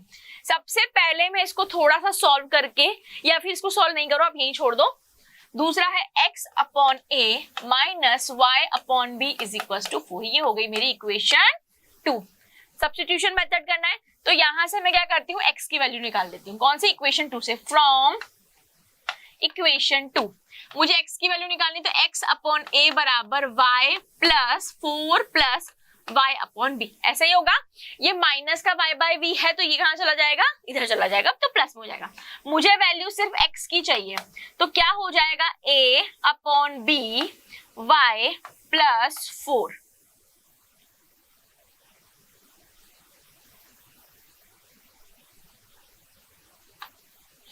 ये y अपॉन b ऐसे लिख लो आप, ठीक है। ये a ऊपर चला जाएगा तो x की वैल्यू मेरी यहां से क्या आ गई, आप इसको ऐसे लिख सकते हो 4 plus y by v a, ऐसे लिख सकते। अब ये x की वैल्यू हमारी आ गई इक्वेशन 3। इसको कहां पुट कर देंगे हम, इक्वेशन 1 में पुट कर देंगे। Put the value of x in equation 1। 2 upon a हमने यहां लिख लिया। हमारे पास वैल्यू क्या है, a 4 plus y upon b plus y upon b is equal to 2। यहाँ इस a से ये a कैंसिल हो गया, ठीक है। ये 2 यहाँ पर है, अभी हमारा 4 plus y upon b plus y upon b is equal to 2। इस 2 को अंदर मल्टीप्लाई करते हैं हम तो ये हो जाएगा 8 plus 2y upon b plus y upon b is equal to 2। मैंने पूरी इक्वेशन में b एलसीएम ले लिया तो 8b plus 2y plus y is equal to 2। यहाँ पे ये b इधर मल्टीप्लाई होगा तो 8b plus 3y is equal to 2b। मुझे यहाँ से किसकी वैल्यू चाहिए बच्चों, मुझे यहाँ से तो y की वैल्यू चाहिए, तो 3y is equal to minus 6b। जिनको ये चीज समझ में नहीं आई है मैं यही बता देती हूँ, इस 8b को हम इस साइड ले जाएंगे तो माइनस का 8b हो जाएगा और 2b में से 8b माइनस होगा तो माइनस का 6b बचेगा। तो यहाँ से वैल्यू कितनी आई y की, माइनस 2b आई। कितनी आई, माइनस 2b आई। y की वैल्यू कितनी आ गई हमारे पास, माइनस 2b। अब हम y की वैल्यू को कहीं भी पुट कर दो, इसमें पुट कर दो 1 में, 2 में या 3 में, तो मैं डायरेक्ट 3 में पुट कर रही हूँ। Put the value of y in equation 3, इसमें पुट कर देते हैं। तो x बराबर a bracket 4 plus minus 2b upon b, यही वैल्यू है। इस b से ये b यहीं पे कैंसिल हो गया तो x is equal to a 4 minus 2। तो x की वैल्यू क्या आ गई, 2a आ गई। x की वैल्यू क्या आ गई, 2a आ गई। तो x is equals to 2a and y is equals to minus 2b is the solution of simultaneous linear equation of two variable. In equation का सॉल्यूशन क्या है? x is equals to 2a and y is equals to minus 2b. आप चाहे तो यहाँ पे put करके देख लग सकते हैं, LHS बराबर RHS आ रहा है, मतलब हमने इक्वेशन को सही से सॉल्व किया. यहाँ पे मैंने आपको 3 क्वेश्चंस कराए हैं. कौन से मेथड से? सब्स्टिट्यूशन मेथड से कराए हैं. पहला मेथड खत्म. अब हम बात करेंगे हमारे दूसरे मेथड की, मेथड सेकंड की. कौन सा मेथड था? इक्वेटिंग द कोफिशिएंट्स, यानी कि या तो x के कोफिशिएंट को बराबर करना है या y के. इक्वेटिंग द कोफिशिएंट्स का मतलब क्या होता है? कोफिशिएंट वर्ड मैंने पढ़ाया था आपको पॉलिनोमियल में भी. यहाँ पे ये x का कोफिशिएंट क्या है? 3 है, y का कोफिशिएंट क्या है? 2 है. तो यहाँ पे ये जो हमारे पास दोनों इक्वेशन है ना, हम आप इसको बोलते हैं इक्वेशन 1 और इसको बोलते हैं इक्वेशन 2. अब हमें क्या करना है? इन दोनों इक्वेशन में या तो x के कोफिशिएंट्स को इक्वल करो या y के कोफिशिएंट्स को इक्वल करो. अब सबसे पहले तो हमें ये डिसाइड करना है कि हमें किसका कोफिशिएंट इक्वल करना है. तो चलिए यहाँ पे मैं क्या करती हूँ, x का कोफिशिएंट इक्वल करती हूँ. अब यहाँ पे क्या है? 3, यहाँ पे क्या है? 2. तो आपको कोफिशिएंट इक्वल करने के लिए अगर किसी को नहीं आता है ना, तो 3 और 2 का एलसीएम ले लो, और 3 और 2 का एलसीएम कितना आता है? 6 आता है. चाहे तो आप लेके देख लीजिए, यानी कि यहाँ पे भी मुझे 6 करना है और यहाँ पे भी 6 करना है. तो इस 3 को 6 करने के लिए मैं 3 को किससे मल्टीप्लाई करूं? 3 1 जा 3, 3 2 जा 6, यानी कि इक्वेशन 1 को मुझे किससे मल्टीप्लाई करना होगा? 2 से. इक्वेशन 1 को मुझे किससे मल्टीप्लाई करना होगा? 2 से. और यहाँ पे 6 करने के लिए 2 1 जा 2, 2 2 जा 4, 2 3 जा 6, यानी कि इक्वेशन 2 को मुझसे किससे मल्टीप्लाई करना होगा? 3 से. यहाँ पे मैं पूरी राम कथा नहीं लिख रही हूँ क्योंकि this is a one shot video, तो मैं डायरेक्टली आपको लिख रही हूँ कि हमने इक्वेशन 1 को किससे मल्टीप्लाई करना है? 2 से, और इक्वेशन 2 को किससे मल्टीप्लाई करना है? 3 से. तो ये हो गया मेरा 6x plus 4y is equal to 22. अब ये मेरी हो गई इक्वेशन 3. क्लियर? इसी तरह next 6x plus 9y is equal to 12. ये हो गई मेरी इक्वेशन 4. अभी मुझे क्या करना है? माइनस करना है. Subtract equation 3 and 4. इक्वेशन 3 में से इक्वेशन 4 को सब्ट्रैक्ट जैसे ही मैं करूंगी तो इस 6x से ये 6x मेरा क्या हो जाएगा? कैंसिल हो जाएगा. 4y में से 9y माइनस होंगे तो कितना बचेगा? माइनस का 5y. कितना बचेगा? माइनस का 5y. 22 में से 12 माइनस होगा तो कितना बचेगा बच्चों? 10. तो y की वैल्यू मेरे पास कितनी आ गई? -2 आ गई. y की वैल्यू कितनी आ गई? -2 आ गई. अब आप 1 2 3 4 किसी भी इक्वेशन में y की वैल्यू पुट कर दो तो आपकी किसकी वैल्यू आ जाएगी? x की वैल्यू आ जाएगी. मैं हमेशा सिंपल काम करती हूँ, तो मैं इक्वेशन 2 में लिख रही हूँ put the value of y in equation 2. मैंने इक्वेशन 2 में पुट करी. मेरी इक्वेशन 2 क्या है? पहले वो लिख लेती हूँ. 2x प्लस 3y बराबर 4. यही है. 2x प्लस 3y की वैल्यू क्या है? -2 बराबर 4. 2x माइनस 6 बराबर 4. 2x बराबर 6 प्लस 4 10. तो x बराबर मेरा कितना हो गया? 5 हो गया. x बराबर कितना हो गया? 5. That means x is equal to 5 and y is equal to -2 is the solution of this equation. अगर आपको लग रहा है कि मैम सही है कि नहीं, तो हम इसको वेरीफाई कर लेते हैं. हम x is equal to 5 and y is equal to -2 को इक्वेशन 1 में पुट करते हैं. तो 3 into 5 plus 2 into -2 is equals to 11. 3 5s are 15 minus 4 is equals to 11. 15 minus 4 is equals to 11 आ रहा है, मतलब ये इक्वेशन को सेटिस्फाइड कर रहा है. वेरीफाई. इक्वेशन 2 में भी रख के देख लो. 3 into 5 sorry 2 into 5 plus 3 into -2 is equal to 4. ये हो गया 10 माइनस 6 इज इक्वल टू 4. तो 4 इज इक्वल टू 4 यानी कि इक्वेशन 2 को भी सेटिस्फाइड कर रहा है. दैट मीन्स हमने x बराबर 5 और y बराबर -2 जो निकाला है सॉल्यूशन ऑफ दिस इक्वेशन, वो बिल्कुल करेक्ट निकाला है. सबसे पहली बात. दूसरी बात, जब भी इस तरह के क्वेश्चन आते हैं तो हमेशा कौन से सॉल्यूशन वाले आते हैं? यूनिक सॉल्यूशन वाले ही पूछे जाते हैं. क्लियर हुआ? हमने सब्स्टिट्यूशन मेथड पढ़ लिया. अब हम कौन सा मेथड पढ़ रहे हैं? इक्वेटिंग कोफिशिएंट वाला मेथड. एग्जाम में अगर स्पेसिफिक मेथड बोले कि आपको इसी मेथड से करना है तो आपको उसी मेथड से इक्वेशन सॉल्व करनी है. लेकिन अगर एग्जाम में आपको 2 लीनियर इक्वेशन दे दी जाए और बोला जाए कि इसके सॉल्यूशन निकालो, दैट मींस x और y की वैल्यू निकालो, तो आप दोनों में से किसी भी मेथड से सॉल्व कर सकते हैं. क्लियर? चलिए इसी मेथड पे एक और क्वेश्चन करते हैं। फर्स्ट इक्वेशन है हमारी 8x प्लस 5y बराबर 9। सेकेंड इक्वेशन है हमारी 3x प्लस 2y बराबर 4। अब देखो सबसे पहले मैंने क्या कहा, मुझे कोफिशिएंट इक्वल करना है। मैंने एक बार x का कोफिशिएंट इक्वल किया था, अब यहाँ पे मैं आपके लिए जरूरी नहीं है x का ही करो, y का भी इक्वल कर सकते हैं। अब देखो यहाँ पे y का कोफिशिएंट है 5, सेकेंड वाली इक्वेशन में y का कोफिशिएंट है 2।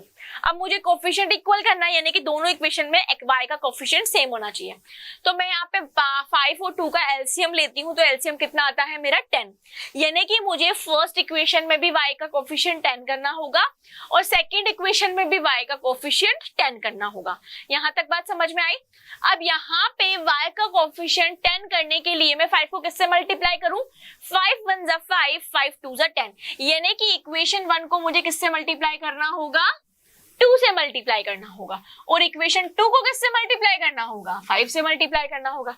तो आइए मल्टीप्लाई करते हैं।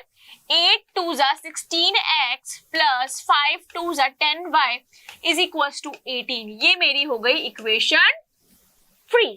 क्लियर। नेक्स्ट 5 3 जा 15x plus 10y is equal to, ये हो गया 20। ये हो गई मेरी इक्वेशन 4। क्या मेरे y के कोफिशिएंट इक्वल हो गए? बिल्कुल। अब मुझे क्या करना है, सिंपल सब्ट्रैक्शन करना है। तो मैंने यहाँ पे क्या किया, सब्ट्रैक्शन। 16x में से 15x माइनस होंगे तो कितना बचेगा, x बचेगा। 10y से ये 10y कैंसिल आउट हो गया। 18 में से 20 माइनस होगा तो माइनस का 2। सो यहाँ पे मेरे पास x इज इक्वल टू कितना आ गया, -2 आ गया। अब मुझे x की वैल्यू को आप किसी भी इक्वेशन में पुट कर दो, मैं हमेशा सिंपल काम करना पसंद करती हूँ। सो हम क्या करेंगे, put x is equal to -2 in equation 2। Equation 2 मेरी क्या है, 3x plus 2y is equal to 4। तो 3 into -2 plus 2y is equal to 4।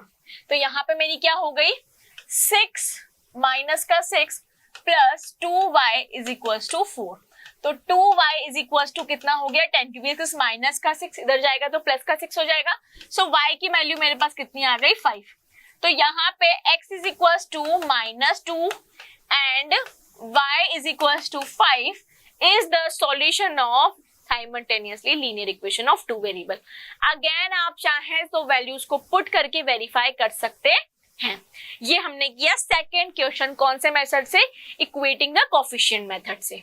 इसी टर्म में हम एक और क्वेश्चन सॉल्व करेंगे तो हमारे पास, ठीक है, प्रैक्टिस हो जाएगी।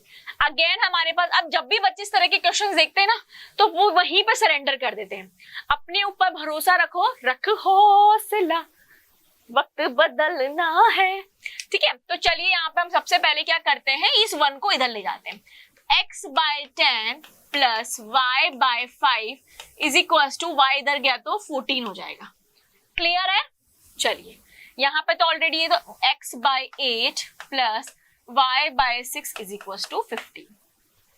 अब मुझे इसको सिंपल फॉर्म में बनाना है, तो यहाँ पे मैं अगर एलसीएम लूं तो मेरा कितना एलसीएम आएगा, 5 और 10 का एलसीएम कितना आएगा, शायद 10 ही आएगा, बिल्कुल 10 ही आएगा, 10 आया। तो x plus 2y is equal to 14, और इसको हमने और सॉल्व किया तो कितना आ जाएगा, x plus 2y is equal to 140। ये मेरी इक्वेशन 1 आ गई। अब क्लियर।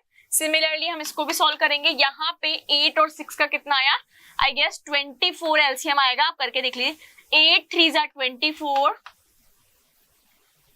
और 6 4 जा 24, ठीक है, इज इक्वल टू 15। तो यहाँ पे इसको और सॉल्व करोगे तो 3x plus 4y is equal to 15, 20 times किया 300,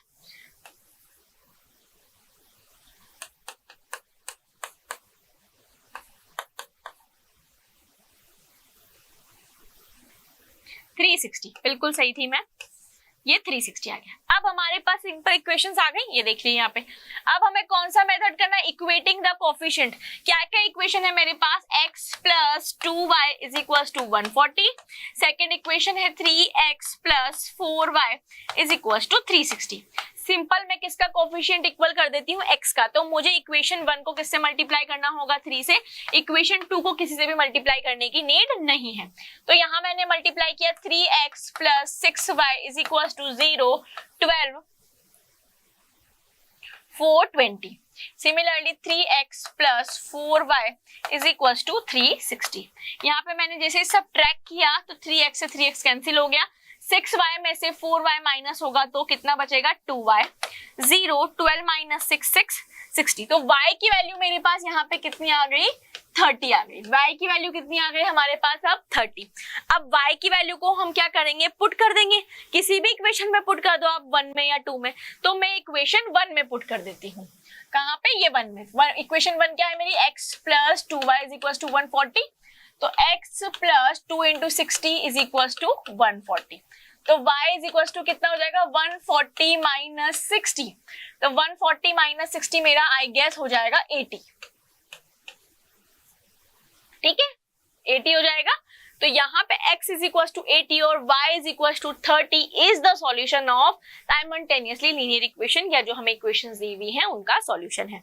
तो यहाँ पे मैंने आपको एल्जेब्रिक मेथड से, दोनों मेथड से कुछ क्वेश्चंस करवा दिए. नेक्स्ट टॉपिक जो आता है मेरा कंडीशन ऑफ सॉल्वेबिलिटी आता है, कि कंडीशन ऑफ सॉल्वेबिलिटी से कैसे क्वेश्चन आते हैं. एंड माय डियर फ्रेंड, जो हमारे लास्ट के 3 टॉपिक हैं उन्हीं से एग्जाम में आपसे क्वेश्चन पूछे जाने वाले हैं.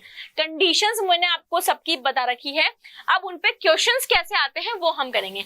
तो सबसे पहले क्वेश्चन की हम यहाँ पे बात करते हैं. Find the value of k for which the given system has a unique solution. अब किसी भी पेयर ऑफ लीनियर इक्वेशंस का यूनिक सॉल्यूशन होने की क्या कंडीशन होती है, we know that, what we know that, unique solution की क्या कंडीशन होती है, a1 upon a2 is not equal to b1 upon b2. कोई भी साइमल्टेनियस लीनियर इक्वेशन है उसका यूनिक सॉल्यूशन कब होगा, जब a1 अपॉन a2 की वैल्यू बराबर नहीं होगी b1 अपॉन b2 की वैल्यू के. ये आप सबको पता है, मैंने अच्छे से बताया है.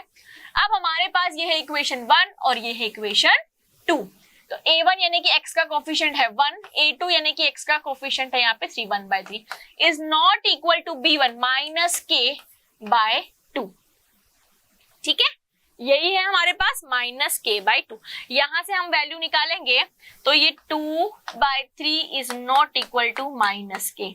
तो k is not equal to minus 2/3, यानी कि k की कौन सी वैल्यू के लिए सिस्टम का यूनिक सॉल्यूशन होगा, कि k की वैल्यू माइनस 2/3 बराबर नहीं होनी चाहिए, और किसी भी k की वैल्यू के लिए इसका सिस्टम क्या होगा, यूनिक सॉल्यूशन होगा. यानी कि k बराबर हमारे पास क्या है minus 2/3. So k all real value of k except minus 2/3 satisfied this equation. यानी कि k की वैल्यू माइनस 2/3 को छोड़ के किसी भी वैल्यू पे इस सिस्टम का क्या होगा, यूनिक सॉल्यूशन होगा. कौन सी वैल्यू को छोड़ के, माइनस 2/3 वैल्यू को छोड़ के इसका क्या होगा, यूनिक सॉल्यूशन होगा. तो कंडीशन ऑफ सॉल्वेबिलिटी पे इस तरह के क्वेश्चन आते हैं. ये बहुत सिंपल क्वेश्चन आते हैं 2 मार्क्स के, अगर आपको ये कंडीशंस पता है. यूनिक सॉल्यूशन होने की क्या कंडीशन होती है, ये होती है. चलिए एक और क्वेश्चन करते हैं. Find the value of k for which the system has infinite many solution. अब इनफाइनाइट मेनी सॉल्यूशन की क्या कंडीशन होती है, a1 upon a2 is equal to b1 upon b2 is equal to c1 upon c2. क्या यही होती है जब सिस्टम का, जब इनफाइनाइट मेनी सॉल्यूशन होता है, यही होती है कंडीशन. चलिए पुट करके देख लें. 5 upon 10 is equal to 2 upon 4 is equal to k upon 3. यहाँ पे सॉल्व किया तो ये हो गया 1/2, ये भी हो गया 1/2. 1/2 is equal to 1/2 is equal to k/3. अब आप इसको इसके इक्वल करके देख लो एक बार, तब भी k की वैल्यू कितनी आनी है, 3/2 आनी है. या इसको इसके इक्वल करके देख लो, तब भी k की वैल्यू क्या आनी है, 3/2 आनी है. यानी कि k इज इक्वल टू 3/2 पे इस इक्वेशन के क्या होंगे, इनफाइनाइट मेनी सॉल्यूशन होंगे. आप चाहें तो k की वैल्यूज को पुट करके देख सकते हैं. क्लियर हुआ, k की वैल्यू निकालनी थी तो ऐसे निकाले. क्लियर. तो एक बार हमने यूनिक सॉल्यूशन के लिए किया, एक बार इनफाइनाइट मेनी सॉल्यूशन के. अब एक क्वेश्चन हम करते हैं जहां पे नो सॉल्यूशन होगा. Find the value of k for which the system has no solution. और नो सॉल्यूशन की क्या कंडीशन होती है कि a1 अपॉन a2 तो बराबर होता है b1 अपॉन b2 के. लेकिन वो बराबर नहीं होता C1 अपॉन C2 के। सबको पता है नो सॉल्यूशन की ये कंडीशन होती है, पुट करते हैं। सो 3 upon K is equal to -4/3 is not equal to 7/-5। आपको तो K की वैल्यू चाहिए तो इन दोनों को इक्विवेलेंट करके देख लेते हैं। तो 3 upon K is equal to -4/3। हम यहाँ पे 3 को ऊपर ले गए, 4 को नीचे ले गए, इज इक्वल टू K। तो K की वैल्यू क्या आई? -9/4। K की वैल्यू क्या आई? -K इज इक्वल टू -9/4 पे सिस्टम हैज नो सॉल्यूशन। आप चाहें तो पुट करके भी वेरीफाई कर सकते हैं। क्लियर है? अब एग्जाम में और कैसे घुमा के पूछ सकते हैं वो हम करते हैं। यहाँ पे ये क्वेश्चन है, बहुत इंपॉर्टेंट है। इस पैटर्न के क्वेश्चन लगभग पूछे जाते हैं एग्जाम में। फाइंड C, हमें किसकी वैल्यू फाइंड करनी है? C की। इफ सिस्टम ऑफ इक्वेशन, देखो सिस्टम ऑफ इक्वेशन क्या दी हुई है? cx plus 3y plus 3c is equal to 0, 12x plus cy minus c is equal to 0। ये दो इक्वेशन है और क्या बोला है कि इनफाइनाइट मेनी सॉल्यूशन पॉसिबल है। एक बार मैं यहाँ पे क्वेश्चन चेक कर लेती हूँ, मुझे कुछ टाइपिंग मिस्टेक लग रही है, 1 मिनट। यहाँ पे बीच में माइनस का साइन है, माइनस का साइन लगाना, 3 माइनस सी। बीच में क्या है? 3 माइनस सी। मुझे लग ही रहा था कि कुछ मिस्टेक है, 3 माइनस सी आएगा यहाँ पे। ठीक है, अब हमारे पास दो सॉल्यूशन है और क्या बोला है? Infinite many solution is possible. Infinite many solution की क्या कंडीशन होती है? A1 upon A2 is equal to B1 upon B2 is equal to C1 upon C2। बहुत इंपॉर्टेंट क्वेश्चन है बच्चों, एग्जाम पॉइंट ऑफ व्यू से। शायद ये CBSE 2019 में आया हुआ है शायद। ठीक है, ये क्वेश्चन करते हैं। अब A1 हमारा क्या है? C अपॉन 12, B1 क्या है? 3 अपॉन C, और ये क्या है? 3 minus C upon minus C। ये है। अब एक बार क्या करते हैं, एक बार इन दोनों को इक्वल कर लो, एक बार इन दोनों को इक्वल कर लो, कैसे भी कर लो, C की वैल्यू निकालो।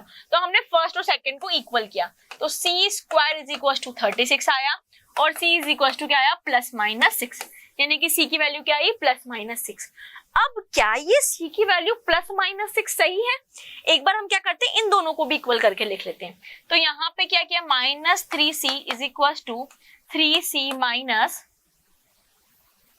C square. ठीक है, अब इस C स्क्वायर को हम इधर ले गए, 3C प्लस 3C, तो C square is equal to 6C, यहाँ इस C से C कट गया तो C इज इक्वल टू +6। यानी कि एक बार सॉल्व करने पर +-6 आया, दूसरी बार सॉल्व करने पर सिर्फ +6 आया। तो मे बी -6 इसका सॉल्यूशन नहीं हो, ये घुमाने वाला क्वेश्चन था। तो हम क्या करेंगे, एक बार देखो बच्चों, पुट करके देखना C इज इक्वल टू +6। अगर वो इस इक्वेशन को सेटिस्फाइड कर रहा है, दोनों इक्वेशंस को, तो सही है। और एक बार पुट करके देखना C इज इक्वल टू -6। अगर वो इन दोनों इक्वेशन को सेटिस्फाइड कर रहा है तो +6 और -6 इसकी वैल्यू सॉल्यूशन है। लेकिन अगर दोनों में से किसी भी एक पे सेटिस्फाइड नहीं कर रहा है तो एक गलत है। तो जब आप C is equal to +6 put करके देखोगे तो वो इस इक्वेशन को क्या करेगा? सेटिस्फाइड करेगा, यानी कि इस कंडीशन को भी सेटिस्फाइड करेगा। लेकिन जब आप C is equal to -6 put करके देखोगे तो वो इन दोनों इक्वेशंस की कंडीशन को सेटिस्फाइड नहीं करेगा। आप करके देखना इसको।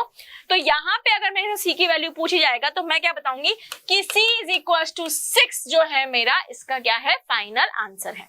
क्लियर हुआ? इस तरह से एग्जाम में क्वेश्चन पूछे जाएंगे और आपको करने हैं। एक बार हम इस क्वेश्चन को क्रॉस चेक करते हैं। कुछ बच्चे बोल रहे हैं, देखो यहाँ पे हमने इसको किया, K ऊपर गया, 4 नीचे आया, 3 ऊपर गया, तो K इज इक्वल टू -9/4 ही आएगी। ठीक है, चलिए नेक्स्ट क्वेश्चन हमारा क्या है? Find the value of P and Q for which of the following system of equation has infinite number of solution. Infinite number of solution है। सबसे पहले हम इक्वेशन लिखते हैं। ये हमारी इक्वेशन है 1, ये हमारी इक्वेशन है 2। आधे बच्चे तो यहीं पे सरेंडर कर देते हैं कि क्वेश्चन की अरे बाप रे कैसी इक्वेशन है। कुछ नहीं करना, कंडीशन पता होनी चाहिए क्या है? Infinite many solution.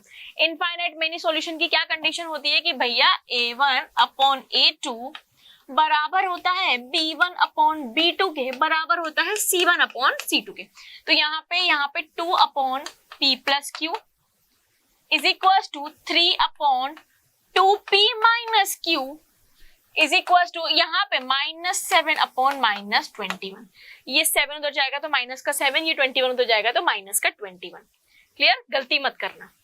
अब हम क्या करते हैं, एक बार फर्स्ट और 3 को इक्वल करते हैं सबसे पहले। तो जब यहाँ पे फर्स्ट और 3 को इक्वल करोगे तो 2 को मल्टीप्लाई करेंगे माइनस के 21 से और माइनस के 7 को मल्टीप्लाई करेंगे p प्लस क्यू से। तो यहाँ पे हम क्या करते हैं, माइनस माइनस को क्या कर देते हैं, हटा देते हैं। तो ये क्या हो जाएगा, 42 हो जाएगा आई गेस, बिल्कुल सही। और ये क्या हो जाएगा, 7p प्लस क्यू। अब 7 से 7 6 42, तो p प्लस क्यू बराबर मेरा कितना आ गया, 6। ये इक्वेशन 1 आ गई। क्या आ गई, p प्लस क्यू बराबर 6, मेरी इक्वेशन 1 आ गई। अभी p और q की वैल्यू निकालनी है हमें। अब हम क्या करते हैं, सेकंड और थर्ड को इक्वल करते हैं। तो यहाँ पे अगेन माइनस से माइनस अब यही कट कर दो, तो 3 1 3 और 3 2 6, ये आ गया हमारा 63 is equal to 7 2p minus Q, ये आ गया है ना। अब देखो 7 से ये कितने टाइम्स कट जाएगा, 9 टाइम्स कट जाएगा। तो 2p minus Q is equal to मेरा कितना आ गया, 9 आ गया। ठीक है, ये मेरी इक्वेशन 2 आ गई। क्या मेरे पास दोनों इक्वेशन आ गई, पहली इक्वेशन मेरी क्या है, अब यहाँ पे हम दोनों की, हमारे पास दोनों इक्वेशन आ गए। वी हैव, अब हमारे पास 2 इक्वेशन आ गई। We have p plus Q is equal to 6, 2p minus Q is equal to 9। अब देखो यहाँ पे मुझे सॉल्व करना है, किसी भी मेथड से कर सकते हो, सब्स्टिट्यूशन मेथड से भी कर सकते हो और एलिमिनेटिंग द कोफिशिएंट मेथड से भी कर सकते हो। लेकिन मेरे यहाँ पे कोफिशिएंट ऑलरेडी एक सेम है क्यू का, तो मैं क्यों किसी और मेथड से करूं, मैं किस मेथड से करूंगी, इसी मेथड से, यानी कि एलिमिनेटिंग द कोफिशिएंट मेथड से। यहाँ p प्लस का है, ये q माइनस का है, तो मैं इन दोनों इक्वेशन को क्या करूंगी, प्लस करूंगी। प्लस करते ही इस q से ये q कैंसिल हो जाएगा, तो 3p is equal to 9 plus 6 15। तो p की वैल्यू मेरी कितनी आ गई, 5 आ गई। p की वैल्यू कितनी आ गई, 5। p की वैल्यू आ गई, q की वैल्यू निकालनी है, इक्वेशन 1 में रख दो। p की वैल्यू को किस में रख दो, इक्वेशन 1 में। क्या है हमारी, p plus Q is equal to 6। p की वैल्यू है 5 plus q is equal to 6, तो q की वैल्यू मेरे पास कितनी आ गई, 1। यानी कि p इज इक्वल टू 5 और q is equal to 1 is the solution of this equation. आप चाहो तो पुट करके भी देख लो, एग्जाम में इस तरह के क्वेश्चन ही पूछे जाएंगे, ध्यान रखना। क्लियर, चलिए एक क्वेश्चन और करते हैं, फिर कंडीशन ऑफ सॉल्वेबिलिटी को भी हम रेस्ट देंगे। For what value of k, k की किस वैल्यू के लिए will the system of equation has no solution. यानी कि k इज इक्वल टू मैं क्या पुट करूं कि ये सिस्टम ऑफ इक्वेशन किस कंडीशन की बन जाए, नो सॉल्यूशन की। और नो सॉल्यूशन का मतलब क्या होता है, a1 अपॉन a2 तो बराबर होगा b1 अपॉन b2 के, लेकिन वो बराबर नहीं होगा c1 अपॉन c2 के। This is the condition of equation when system has no solution. हमेशा एक बात याद रखना, कुछ ऐसा करके दिखाना कि खुदा भी खुश हो जाए और वो बोले कुछ ऐसा करके दिखा खुद खुश हो जाए खुदा। तो जब भी कोई क्वेश्चन आए और आपको समझ में नहीं आए क्या करना है, तो छोटी सी लाइन गुनगुनाना और शुरू हो जाना। क्लियर, तो चलिए हम यहाँ पे करते हैं 1/3 is equal to 2/k is not equal to -5 and -15। अब ये नॉट इक्वल टू से हमें मतलब ही नहीं, हमें तो इन दोनों से मतलब है, तो यहाँ पे इनको कंपेयर करते हैं। ये k ऊपर गया और ये 3 इधर गया, तो k इज इक्वल टू 6। यानी कि k is equal to 6 put करते ही ये सिस्टम कौन सी बन जाएगी कंडीशन की, जहां पे सिस्टम का सॉल्यूशन पॉसिबल नहीं होगा। कौन सी वैल्यू के लिए, k इज इक्वल टू 6 के लिए system has no solution. Clear हुआ, तो इस तरह से आपका पहला टॉपिक हमने क्लियर किया एल्जेब्रिक मेथड सॉल्व करने का, दूसरा टॉपिक हमने क्लियर किया कंडीशन ऑफ सॉल्वेबिलिटी, और लास्ट टॉपिक इस चैप्टर से बचता है वर्ड प्रॉब्लम। देखिए my dear student, word problem पे अब खुद अपने आप में एक लेक्चर बनेगा जो मैं आप लोगों के लिए बहुत जल्द लेकर आऊंगी। यहाँ पे हम कुछ ही वर्ड प्रॉब्लम डिस्कस करेंगे और इस लेक्चर को बिल्कुल रेस्ट देंगे, क्योंकि मैं नहीं चाहती कि एग्जाम टाइम में आप घंटों तक ये वीडियोस वगैरह देखें। सो बस आपको एक बार थ्रोली देखना है कि चैप्टर है क्या। क्लियर, फिर मैं आपके लिए वर्ड प्रॉब्लम्स का पूरा एक वीडियो लेके आऊंगी। सबसे पहले हम स्टार्ट करते हैं हमारी पेयर ऑफ लीनियर इक्वेशंस की वर्ड प्रॉब्लम। यहाँ पे मेरे को ये आपको नहीं सिखाना है कि इक्वेशन को कैसे सॉल्व करते हैं, वो मैंने सिखा दिया। मुझे ये सिखाना है कि वर्ड प्रॉब्लम को कैसे पढ़ते हैं और पढ़कर हम उसका कैसे सॉल्यूशन निकालते हैं। तो देखो, आपने छोटी क्लासेस में, जब हम छोटे थे ना 7, 8, 9 में, हमने एक चैप्टर पढ़ा था जिसको हम बोलते हैं यूनिटरी मेथड। यूनिटरी मेथड हमारा बेसिकली क्या होता था कि हमें अगर एक मैंगो की कॉस्ट पता होती है तो हम 100 मैंगो की कॉस्ट निकाल लेते हैं, ऐसे ही होता है। तो अगर मुझे एक पेन की कॉस्ट पता है कि ये पेन 10 रुपीज का है, तो क्या मैं 10 पेन की कॉस्ट नहीं निकाल सकती? बिल्कुल। तो हम इसको इसी मेथड से करेंगे। तो सबसे पहले हम क्वेश्चन पढ़ते हैं। 7 ऑडियो कैसेट्स, कितनी ऑडियो कैसेट्स है? 7 है। एंड 3 वीडियो कैसेट्स कॉस्ट 1110, यानी कि 7 ऑडियो कैसेट्स हैं, 7 वीडियो कैसेट्स हैं, उन दोनों को मिला के उनकी कॉस्ट कितनी है? 1110 रुपीज है। ठीक है, यहाँ पे रुपीज है। वाइल एंड दूसरी दुकान पे चले गए भैया आप, 5 ऑडियो कैसेट्स और 4 वीडियो कैसेट्स की जो कॉस्ट है वो 1350 रुपीज है। तो आपको क्या बताना है? Find the cost of 1 audio cassette और 1 वीडियो कैसेट। भैया यहाँ तो एक जगह तो 7 और 5 की रखी है, दूसरी जगह 4 और 5 की दे रखी है, लेकिन आपको अगर एक की पता होती तो आप आराम से निकाल लेते। तो सबसे पहले जो हम बचपन में करते थे,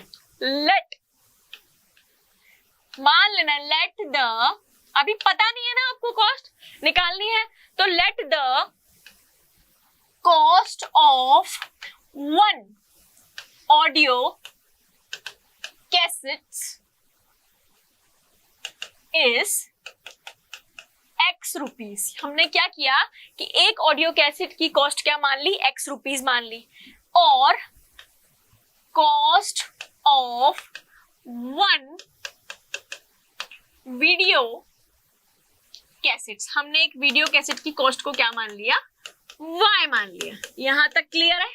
अब हम चलेंगे जो हमारा क्वेश्चन कह रहा है। तो एक बहुत ही फेमस लाइन है हमारी, according to question. According to question क्या कह रहा है? अकॉर्डिंग टू क्वेश्चन अब हम हमारी इक्वेशन बनाएंगे। 7 ऑडियो कैसेट, यानी कि एक ऑडियो कैसेट की अगर प्राइस x है तो 7 ऑडियो कैसेट की कितनी होगी? 7x। यही तो सिखाना था मुझे आपको। एंड यानी कि प्लस 3 वीडियो कैसेट्स की प्राइस। अब 1 वीडियो कैसेट की प्राइस अगर y है तो 3 वीडियो कैसेट्स की प्राइस क्या होगी? 3y। इनको मिलाकर जो कॉस्ट आ रही है वो कितनी आ रही है? 1110। यही आ रही है? बिल्कुल। ये हो गई मेरी इक्वेशन 1 बनाई। अब वाइल 5 ऑडियो कैसेट, एक ऑडियो कैसेट की प्राइस x है तो 5 की कितनी हो जाएगी? 5x। And 4 video cassette 4y की मिलाकर प्राइस कितनी है? 1350। ये मेरी हो गई इक्वेशन 2। अब मुझे 1 ऑडियो कैसेट और 1 वीडियो कैसेट, यानी कि मुझे x और y की वैल्यू तो चाहिए, चमका के नहीं। कैसे करोगे? सब्स्टिट्यूशन मेथड से करो या एलिमिनेशन मेथड से करो या इक्वेटिंग द कोफिशिएंट मेथड से करो। तो यहाँ पे मैं क्या करती हूँ? इक्वेटिंग द कोफिशिएंट मेथड से करती हूँ। तो मैं इक्वेशन 1 को मल्टीप्लाई करती हूँ 4 से और इक्वेशन 2 को मल्टीप्लाई करती हूँ 3 से। तो जैसे इसको 4 से किया, 7 4 जा 28, 12y is equals to 0 4 4 4 4440। ये मेरी हो गई equation 3। Second 15x plus 12y is equals to 0 5 0 4 4050। ये हो गई मेरी इक्वेशन 4। अब जब हम इसको सॉल्व करेंगे यानी कि सबट्रैक्ट करेंगे तो यहाँ पे 12y से तो 12y क्या हो जाएगा? कैंसिल आउट हो जाएगा। 8 - 5 हो जाएगा मेरा 3, यहाँ पे कर लेते हैं 3, और 2 - 1 हो जाएगा मेरा 13x। कितना बच गया? 13x। यहाँ पे बचेगा 0, 14 - 5 मेरा हो जाएगा 9, 3 कितना आ गया? 390। 13x = 390, तो x = क्या आ गया? 30। x = मेरा कितना आ गया? x = आ गया मेरा 30, यानी कि एक ऑडियो कैसेट की प्राइस मेरी क्या आ गई? 30 रुपीज आ गई। अब मुझे y की वैल्यू निकालनी है तो किसी में भी पुट कर दो, 1 में कर दो, 2 में कर दो। तो हम क्या करते हैं? 1 में 3 × 30 × 7 प्लस 3y = 1110। तो यहाँ पे कितना हो गया 210 plus 3y is equal to 1110, तो 3y is equal to 1110 minus 210, तो 3y इज इक्वल टू, जल्दी से सॉल्व करके बताओ क्या आएगा, यहाँ पे आएगा 900, तो y इज इक्वल टू मेरा क्या आ गया 300, y की वैल्यू क्या आ गई 300, यानी कि मुझे x और y की वैल्यू तो निकालनी थी, यानी कि price of one audio cassette कितनी आ गई 30 rupees and price of one video cassette कितनी आ गई 300 रुपीज। तो इस तरह से आपको मुझे जो सिखाना था वर्ड प्रॉब्लम को पढ़ के इक्वेशन बनाना मेरा मेन टारगेट था कि मैं आपको ये सिखा दूं, बाकी सॉल्व करना तो हम सीखते हुए आए हैं। चलिए इसी दौर में एक और क्वेश्चन करते हैं जो आपके एनसीईआरटी से रिलेटेड है, एनसीईआरटी बुक में भी है I guess. The cost of the book is 5 rupees more than twice of the cost of pen। अब यहाँ पर दो चीजें दे रखी है, एक तो बुक दे रखी है और एक पेन दे रखा है, ठीक है। Also the sum of cost of one pen and one book is 45. Show this using a pair of linear equation by taking the cost of book x। देखो यहाँ पे दिया हुआ है by the taking cost of books x and cost of pen y, यानी कि आपको question ने पहले ही बोल दिया कि cost of the book क्या लेना है आपको x लेना है और cost of the pen is लेना है आपको y। जब आपको ये दोनों दिया हुआ है तो आपको सिर्फ क्या बनानी है इक्वेशन बनानी है। देखो आपसे इसकी वैल्यू नहीं पूछी कि वैल्यू बताओ, सिर्फ आपको इक्वेशन बनानी है। क्वेश्चन को ध्यान से पढ़ना, ऐसे पूरा करके टाइम वेस्ट मत करना। तो अकॉर्डिंग टू क्वेश्चन हमारी मोस्ट फेवरेट लाइन होती है ये, अकॉर्डिंग